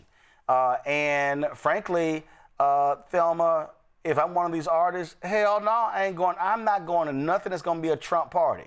And so they damn sure right. Now the question is, now remember that Kid Rock, festival you're supposed to put on? Then they found out really that wasn't but a big joke as well. And artist after artist began to pull out. Remember they had that flyer, Ludacris' name was on it. And then he was like, yeah, we out. Matter of fact, somebody put out this here. This is the flyer. All the artists, so these are all the artists that have canceled from this old event. So of the 9 artists, the only 2 that have yet to cancel, Vanilla Ice said he is going to perform, and Flo Rida ain't said nothing, but is now just 2 of the 9 left. But again, so remember that. So I remember that Kid Rock rocked the country deal, which was hilarious. If I can find that flyer, they had all these names on it, and they dropped out one by one, by one, and they finally was like, "Dog, just go ahead and cancel this whole damn thing, because that shit ain't gonna happen." What is hilarious about this whole thing is, my question is the artist. So what did they sell y'all? Did they let y'all know that this was going to be Trump affiliate, or did they try to sell you something different to where you didn't know this was going to be posted and then it was going to actually identify who was behind the whole event? I want to give them the benefit of the doubt, but I can't give them the benefit of the doubt because at the end of the day, it's your responsibility to know who you are performing for. No, and who you are putting your name. But got to remember, some of them say it was misleading because you did have 2 committees. You had a bipartisan, you had this nonpartisan committee, and then Trump decided to create his own committee that sounded just like that one. And when they reach out to talent agents and booking agents or whatever, if they hear, hey, a celebration in Washington, D.C. of the nation's 250th anniversary, here's what it is, and you see the name, you're not even realizing that Trump just subverted the actual committee that was set up years ago to plan for this, to decide to do his own thing. Well, now I gotta sue you for tortious interference of business because now you interfering with my business, my bottom line, by misleading and not actually telling me who is behind this whole event, with you coming in and circumvent or not.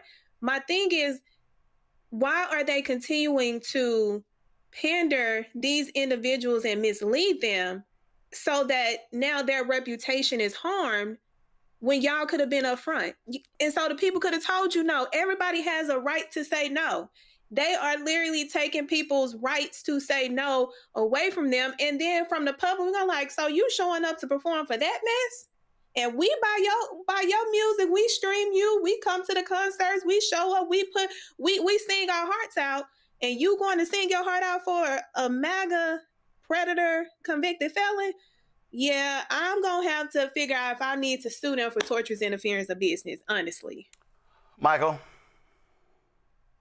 All right, Roland. So yeah, I've been following this some, and it's hilarious. And also, sometimes with artists, their booking agents will book different venues and book them to perform here, perform there, and they don't know it. They don't know all the details as well.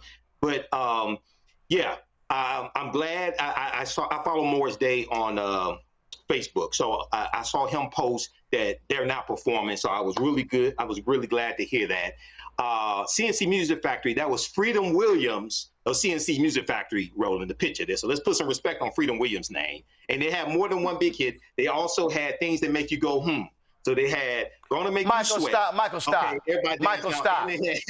Michael. I'm serious. Michael, stop. I'm serious. Michael, stop it. I still have the CD. Michael, yeah. They got one hit. Yeah. He had two. Well, Gonna Make You Sweat was the big hit. And wait a minute. And the only reason that song was a hit was because of Martha Wash, and she wasn't even in the video. She wasn't in the video. She wasn't in the credits. She had to sue their ass, so she ain't gonna be there. So so you gonna have somebody on a track. You gonna have somebody on a track singing her part. Well, I don't know if they're gonna have somebody else. They ain't having nobody singing like her. Well, nobody can sing like Martha Wash. And just like she had to sue the other group for everybody, when they wouldn't put her in the video, they put some other sexy woman in the video, and that was her voice too. Right, yeah, that was body shaming taking place. But your ass literally vouching for what you think is a two-hit wonder, not a one-hit wonder. Well, Vanilla Ice is a one-hit wonder. I already said that. But you vouching like CNC Music Factory had a whole album banging. I didn't say they had a whole album banging. Not even a half an album.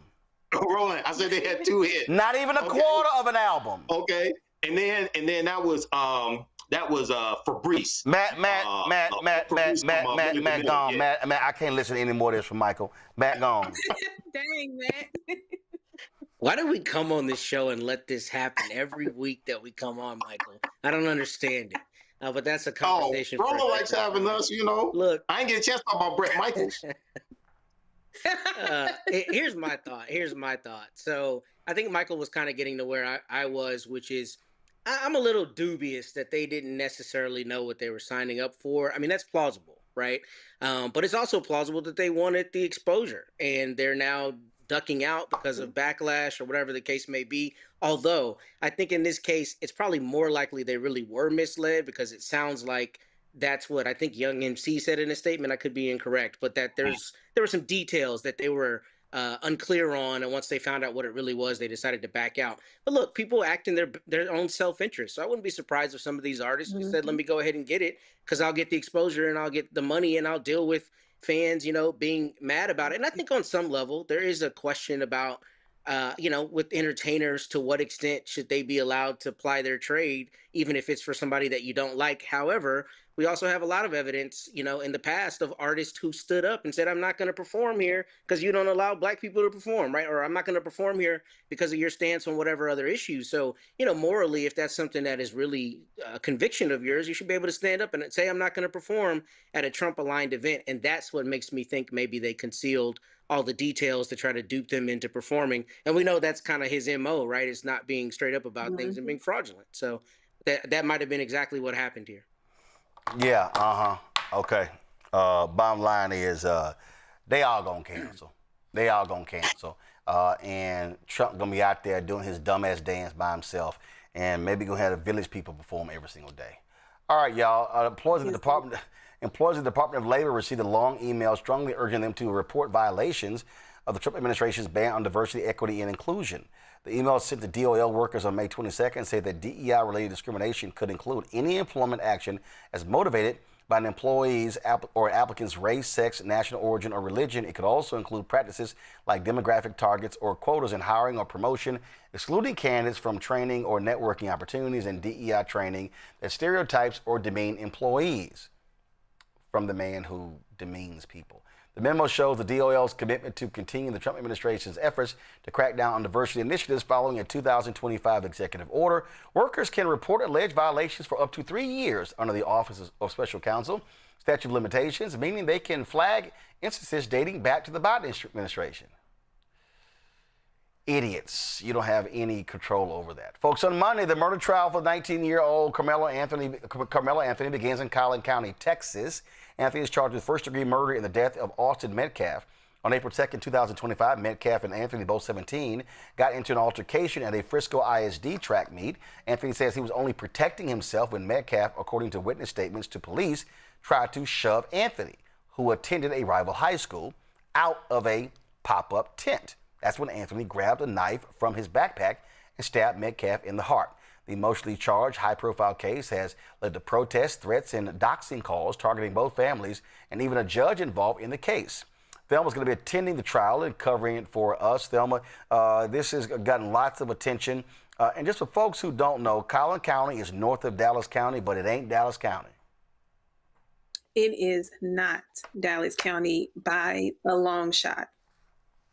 So explain, just give people just a sense of what it's been like with all of the coverage of this case. So when this case first happened, I started reporting on it because I wanted people to understand what the law actually means when it's self-defense. It was self-defense element from the beginning. So covering the story, it has become one of the most toxic environments because it became race related and not so much on the African American side. It immediately became a MAGA infused racial tone. And I can identify the people who started, but that's not the point. The point is this case should be tried in the court where jurors have the ability to hear the evidence and make a determination on the law. But because it's been so fueled, we have now to think, okay, is the jury pool being tainted because of race? And that's when it comes to Collin County. Collin County is one of the counties that if you get in trouble in Collin County, you better hope that God sent all his disciples down, because especially if you're a person of color. But covering it, I can even attest to me receiving phone calls of threats because I covered it. But I ain't never scared, especially when it comes to my people, because self-defense is such a hard element for people to grasp. I wanted to break it down so people can understand you cannot approach someone, take their items, assault them, which is considered a robbery in the state of Texas, and they don't get to defend themselves with the force that they believe is necessary to detain the threat that an individual invoked upon them. So when we're looking at it from a full lens, I believe that the way that the court has put the gag order has forced people to the documents to be sealed was the best thing for the integrity of this case.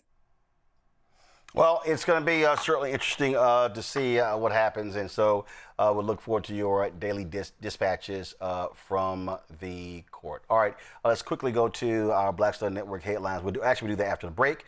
We'll come back after the break. We'll do the Black Star Network headlines. And then I got to show y'all crazy-ass racist white people. You're watching Roland Martin Unfiltered on the Black Star Network. No election in Georgia will ever be the same. You're not gonna be able to tell black folk your vote don't matter in 2 years when it's the gubernatorial race and these state legislative races, that we don't have the power to win a state Senate seat. Now I say that, but this is the caveat. This is the tricky part. This was possible because there were more resources than we've ever seen in this state. The question is gonna be, now that we done saved the country and white folks in the country aren't feeling like the world is falling apart, is there going to be the same kind of investment in black-led organizations and in black communities? If there is, there's no election in the state that we can't win. There's no election in the South we can't win. We'll still be motivated. We still will have learned lessons. Black folks still going to be amped. But at the end of the day, it's not sustainable. We can't really count on external funding long term. Independent politics requires independent money. When we can combine that kind of economic power with the political power, now we're talking. That's nation building. That's what we're trying to get to.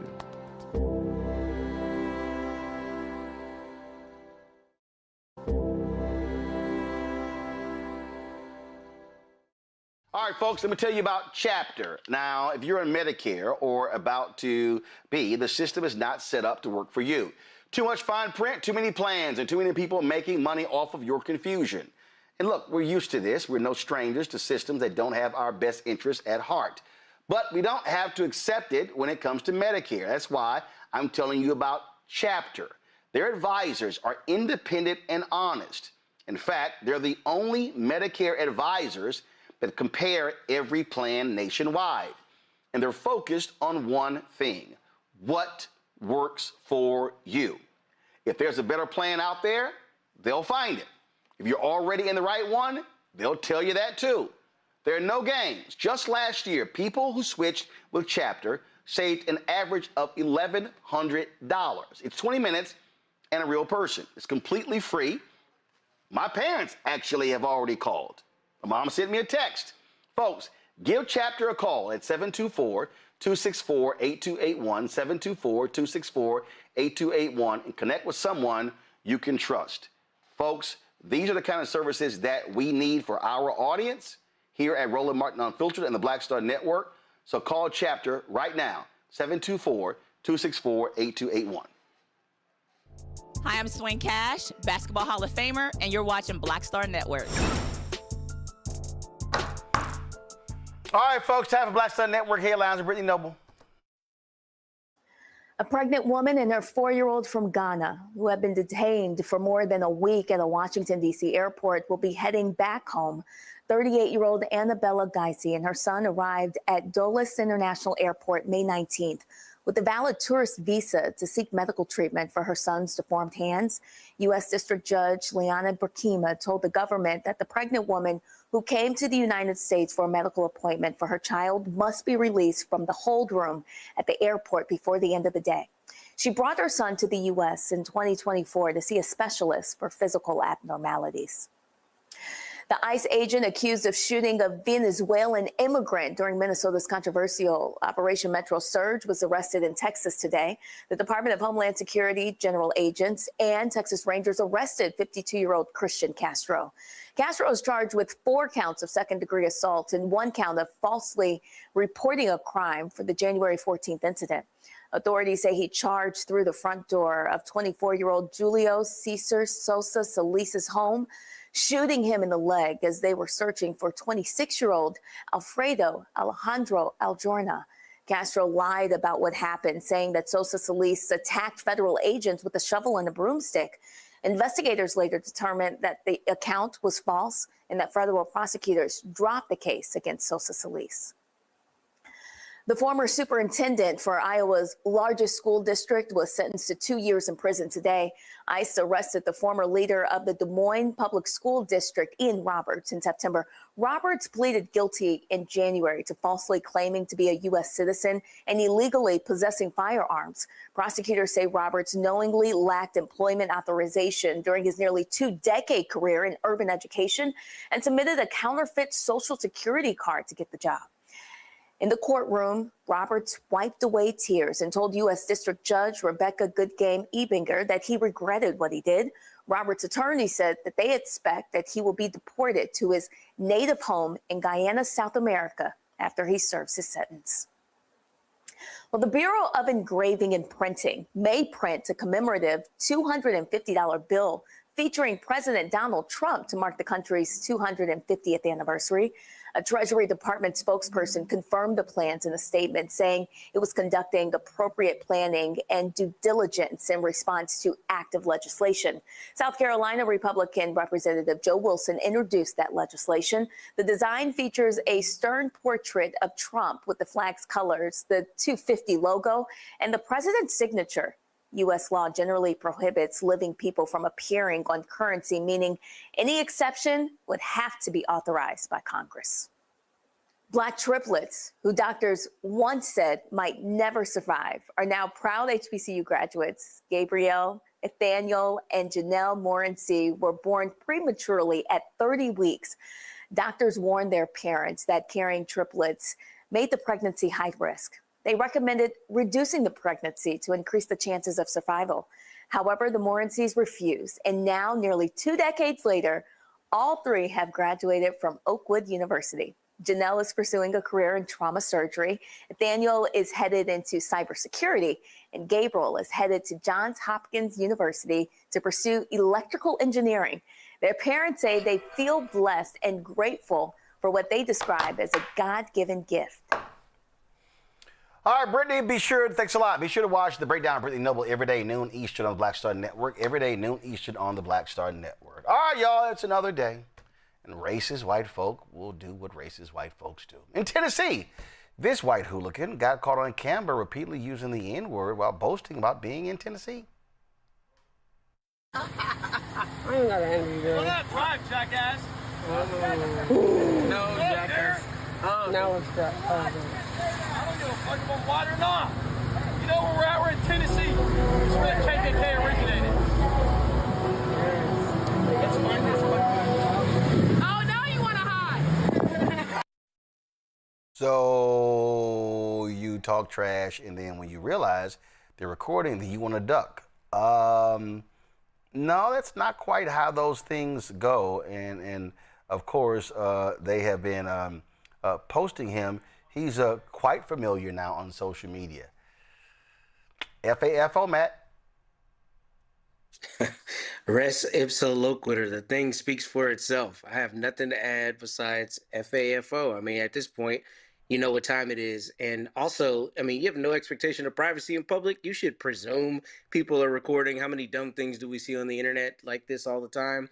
So really bold for him to do that, but then to try to hide his hands after throwing the rock and trying to hide. Sorry, Chief, you can't. It is what it is. Yep, and his name is Ryken Monahan from Murfreesboro, Tennessee. You now are known all across social media, Ryken. So congratulations. You're on candid camera. The other incident happened in the graduation. A white woman was allegedly harassing a black family and used racial slurs.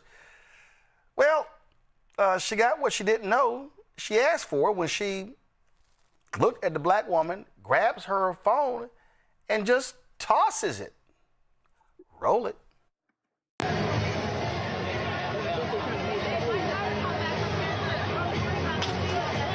who throwing? Oh! Make it count, baby. Make it count.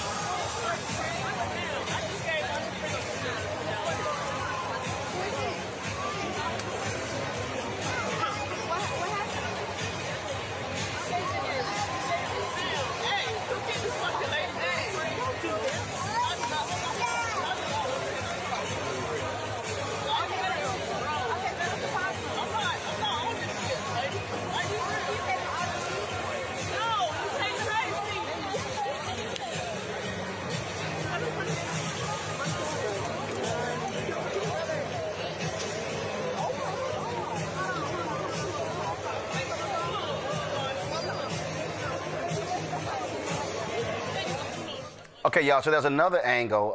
So check out this angle here so you can actually see what happens. Watch this. Are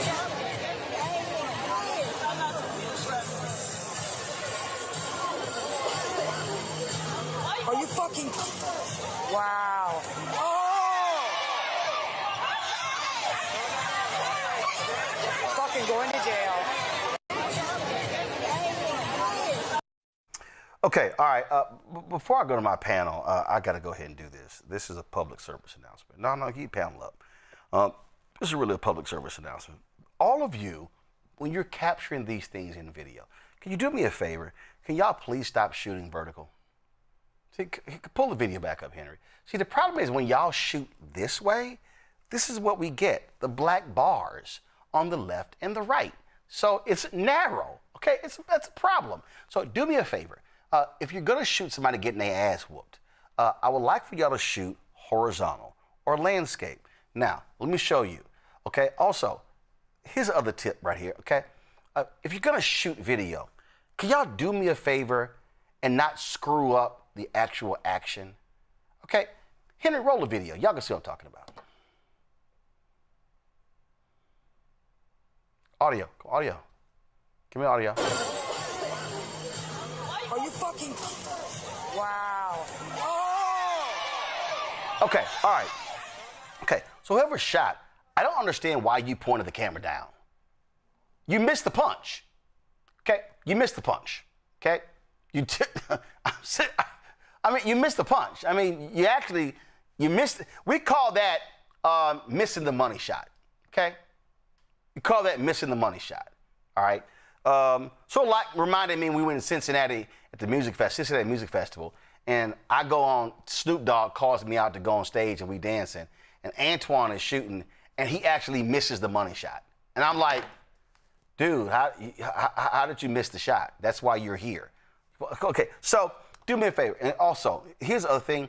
Y'all got too much headroom, okay? Y'all got too much headroom, all right?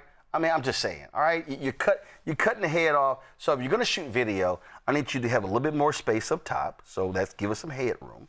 I need you to keep the camera steady. I'm just going to show y'all an easy trick, okay? So don't hold the phone like this.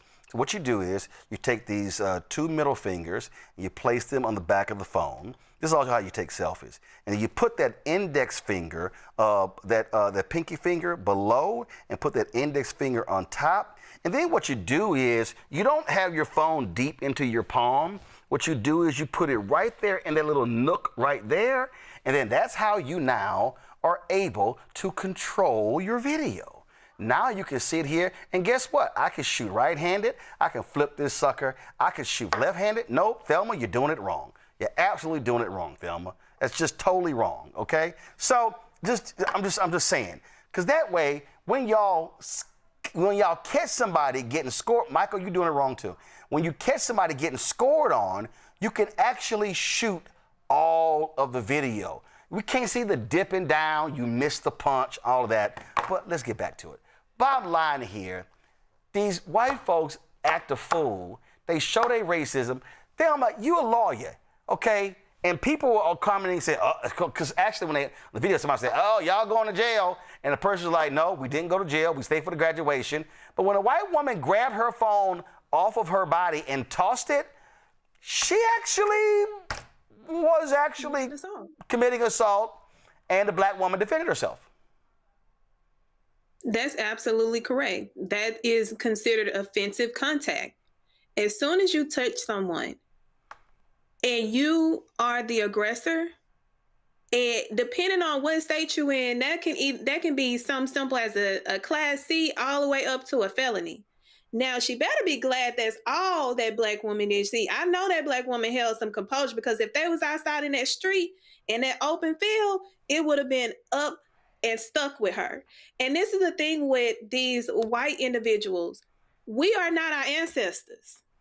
And in regards to what we gonna make you taste our ancestors. So if you want to nuck like the Negro spiritual in Atlanta, we will buck back. And this is an example. Don't nuck if you can't buck. And we know these white people are soft as the pillow cushion because they want to talk more than they use their hands. But when we use ours, then they want to be like, oh, I'm gonna press charges. No, you the one that's going to jail, honey, because we let you talk, we let you react, and we respond. Period. Yeah, and it's just, I just said over and over and over again here, Michael, and it's real simple. These racists show themselves. Donald Trump has emboldened these folks, and in a lot of these cases, they're getting their asses whooped. To continue to happen. So, yeah, a lot of them get out here with this false courage, and they run up on the wrong person, mess around, find out.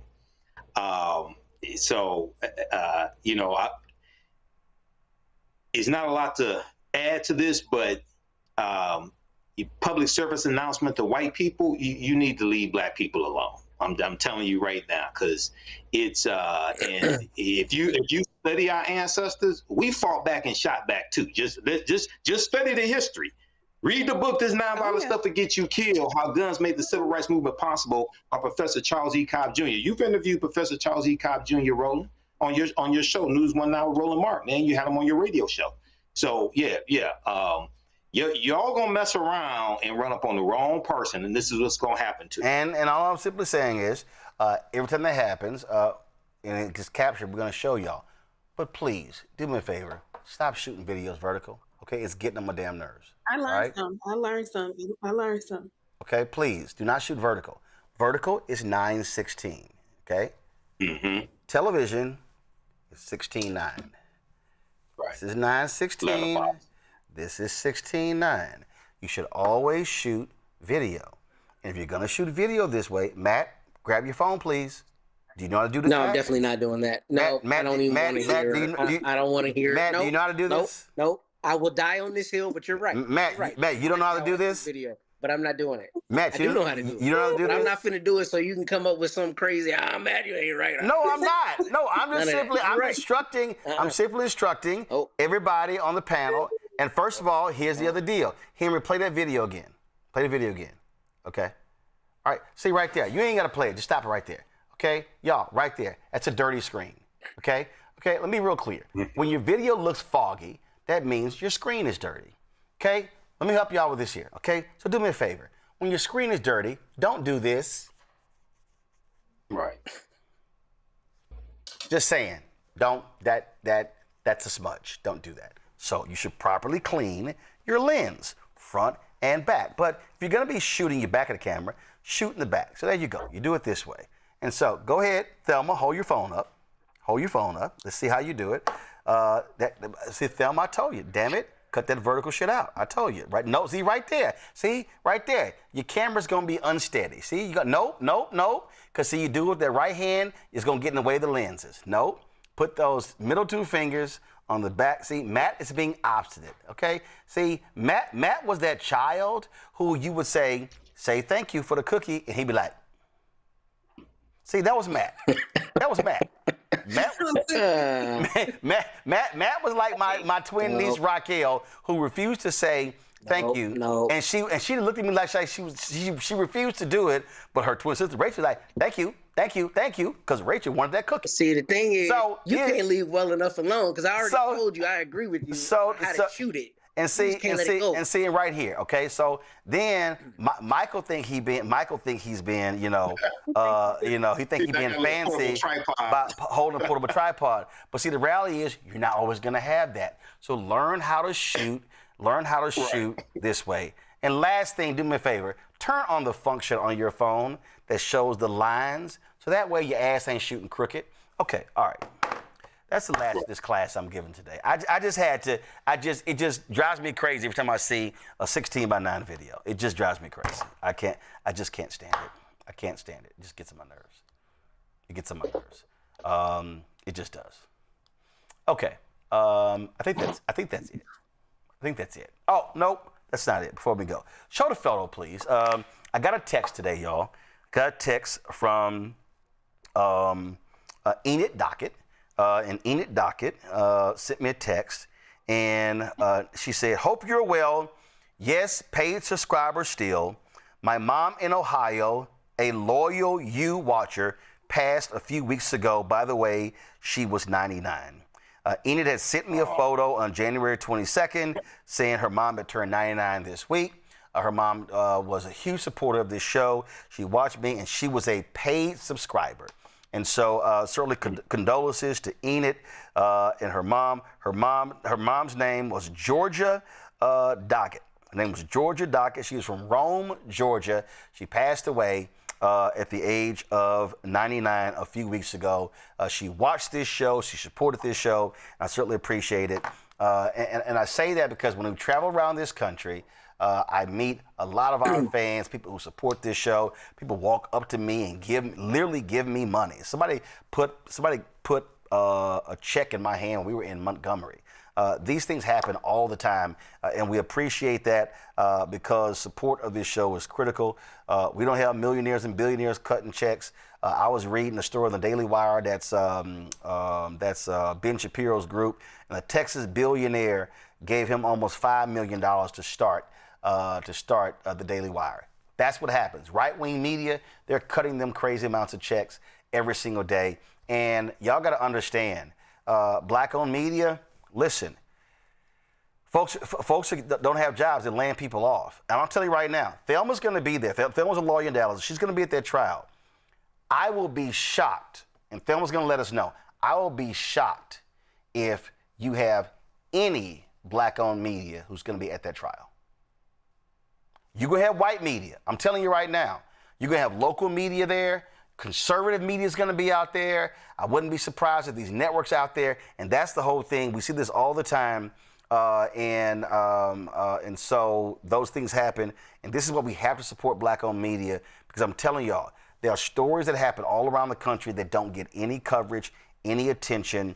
And that's why it matters. In fact, when you talk about black-owned media, on Monday, we're going to be simulcasting a film along with Joanne Reed. She's going to be simulcasting this. Pull the graphic up. It's called Love, Joy, and Power. This is the documentary on Black Voters Matter. And it's taking place on Monday. And it's a fascinating documentary. And we talked about it before. And again, this is a perfect example of when you actually can own it. MS Niles, ABC, NBC, CBS, CNN, they're not going to be simulcasting this. We are. So we're going to be using this platform to actually simulcast that as well. Also, pull up the Juneteenth. So that's going to be, Juneteenth, of course, is going to be on a Friday. But that weekend, there are going to be events taking place all across the country. The Juneteenth Week of Action. If you go to the website, you see it right there. Freedom Summer 2026, Freedom Summer 2020. Do me a favor, y'all. Let's put that in our lower third because we can barely see that on the graphic. FreedomSummer2026.com for more details. This is the follow-up to what took place on May 16th in Montgomery, Alabama. It is about, again, keeping the pressure on. We also want to remind y'all, as well, that we've already surpassed 1,000. I want us to hit 2,000. On June 12th and 13th, in 2 weeks, Reverend Dr. William Barber and Prayers of the Breach will be training. It'll be a virtual training to teach people when it comes to registering folks to vote, organizing, and mobilizing. We want you to sign up. What you do is go to blackstarnetwork.com, click on that link, and you can click inside of that link or go to Repairs of the Breach website, and you can sign up. We initially wanted 1,000 black men. We already surpassed that. But sisters were hitting us up. Actually, we initially wanted 1,000 alphas, and cats who were in D9 groups and non-D9 were hitting us up as well. I'm still getting emails. And so if you want to be a part of that, I want us to hit 2,000. And it doesn't matter where you are to be involved in this here. We opened this show talking about what they did in Louisiana and what they did in Alabama. And the bottom line is this here. We are not going to be able to stop what these people are doing if we do not use our power. And so you've got Michael's there in Detroit, Matt's in Corpus Christi, you've got Thelma in Dallas. We've had people on this show from different parts of the country. And I'm telling y'all, I am sick and tired of listening. I'm sick and tired of listening to this generation of millennials and Gen Z talking about we're not our ancestors. Okay, prove it. Because that photo that I put up of Georgia, who passed away at 99, I'm telling you, her generation, they were involved. Her generation subscribed to black newspapers. Her generation fought for us to be where we are right now. And this is where we have to be. And so, again, y'all, ain't nobody coming to save us. It's just us. And we need everybody who is involved. And so we hope that to happen. Let me thank Matt. Let me thank Thelma. Let me thank Michael. Certainly appreciate it, folks. Again, what we do, what is that? Oh, I guess you won't put up your house. So did you go to either one of those schools, Matt? Did you go to either one of those schools?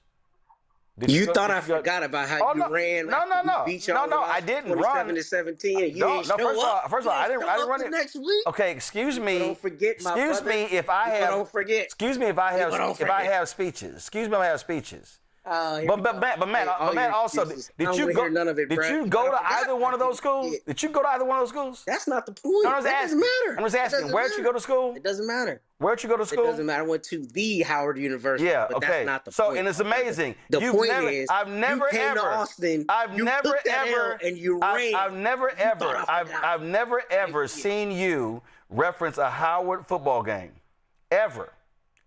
It's amazing how you and Ricky Smiley always talks about Alabama, but he don't talk about the Alabama school he went to, Alabama A&M. So it's amazing how you never ever talk about Howard. And I mean, look at this. Y'all even won y'all homecoming, and you never even mentioned y'all beat Morgan State. Yes, I thought so.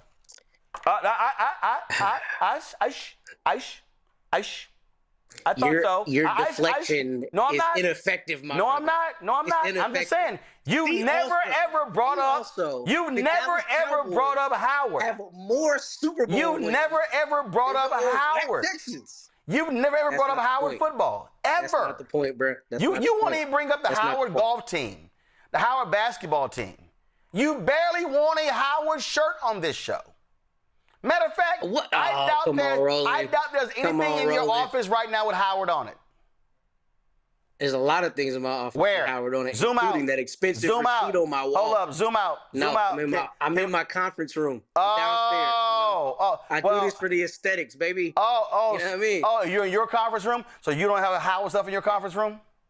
Here's the thing, though, Roland. No, I'm just asking. You still haven't addressed. I'm just asking. Came to Austin, do you have any? Hold up, and I can listen. I can tell you. Matter of fact, I saw a video since you want to go there. Bring it, please. Since you want to go there, Matt. Okay, because I saw a video the other day where that was an award. That was an award that was put together, and that particular award it was an old award, and they brought it back. And I think it was called the Lone Star. I think it was called the Lone Star State Showdown Trophy. And that particular trophy, what it does is it showcases when these teams play each other, and there are a number of sports, and so you get certain points for winning against each other. And I remember seeing that video. And y'all didn't win that trophy. A&M beat y'all in multiple sports, and so the trophy retained with us. So we kicked y'all ass in multiple sports. Yeah, I thought so. And you keep moving the goalposts. I literally saw the video. You show up on your own show, brother? No, actually, because I had a speech. I literally saw the video, and I immediately thought of you. So when I find that video, I'm going to be sure to send that video to you to remind you of who owns you. And while you're here, Matt, do me a favor. While you're here, why don't you go ahead and while you're here, why don't you congratulate the women's national champions in volleyball. Y'all lost in the semifinals, if I remember. But while you're doing that, why don't you also the women's tennis champions while we're here? Okay, we got to go now. You should have checked out when you could. So next time, I think the Russians call this next time, I advise you to rep Howard, the school you actually went to, and not the one your mom and daddy went to. Whatever you got to tell yourself. Great weekend. Yeah, I thought so. You took that L and ran. No, I take the L. But your Cowboys took that Texans L. Whoop that ass. All right, y'all. Don't forget, support the work that we do. Join our Bring the Funk fan club, where we cover Black America in a unique way, even when Negroes tout white schools that they never went to. So, if you want to support Roland Martin Unfiltered via Cash App, use Stripe QR code. You see it right here. That's the QR code. If you listen, Matt. Yeah, that's right. That's right. That's right. Oh, yeah. I'm going to be petty. Yes, Matt, I'm going to be petty. I'm going to be petty. Yes, I will be petty. Absolutely. Don't worry about it, Matt. We turn your microphone off. Don't worry about it. Your mic is turned off. I mean, you can keep talking, but we're not going to hear you. All right, y'all want to support via Cash App? Use the Stripe QR code. You see it right here. Go to blackstarnetwork.com. Check some money order. Make it payable to Roland Martin Unfiltered. P.O. Box 57196, Washington, D.C. 2003-7-0196. PayPal's R Martin Unfiltered. Venmo's RM Unfiltered. Zelle, Roland at RolandSMartin.com. Roland at RolandMartinUnfiltered.com. I told y'all this is the blackest show out here. Download the Black Star Network app. Apple phone, Android phone, Apple TV, Android TV, Roku, Amazon Fire TV, Samsung Smart TV. Be sure to get our Roland Martin Unfiltered swag. All you got to do is go to shopblackstarnetwork.com. And speaking of that, support all of the black-owned businesses on shopblackstarnetwork.com. Go to our marketplace, and you can catch that. Get all those goods there. Don't forget also, do me a favor, download the app Fanbase. You can follow me at Roland S. Martin on Fanbase. And don't forget, folks, every single Tuesday, you can watch A Balanced Life. Remember Dr. Jackie Hood Martin right here on the Black Star Network. Streams every Tuesday. You can go back into our YouTube channel, see the shows. Every Wednesday, The Other Side of Change with Bria Baker and Jameer Burley. Every Thursday, Second Opinion with Dr. Ebony Hilton, our health show. You can check that out. Fridays, you have the Black Table with Dr. Greg Carr, as well as Roland's Book Club. So that's every single week. And so when you support this show, you're supporting the network as well and all the work that we do. Folks, that's it. Every Friday, we always run the names of all the folks who donated to our show. More than 47,000 donors since we launched.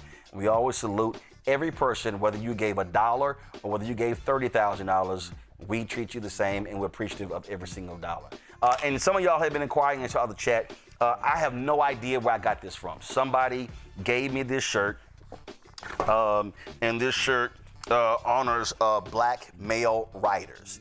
So I have no idea. Literally, I was somewhere, and somebody wanted me to have this shirt. And so I decided to wear Aggie Maroon today for Matt. And so that's why I'm wearing this shirt. So you see all the names on here: James Weldon Johnson.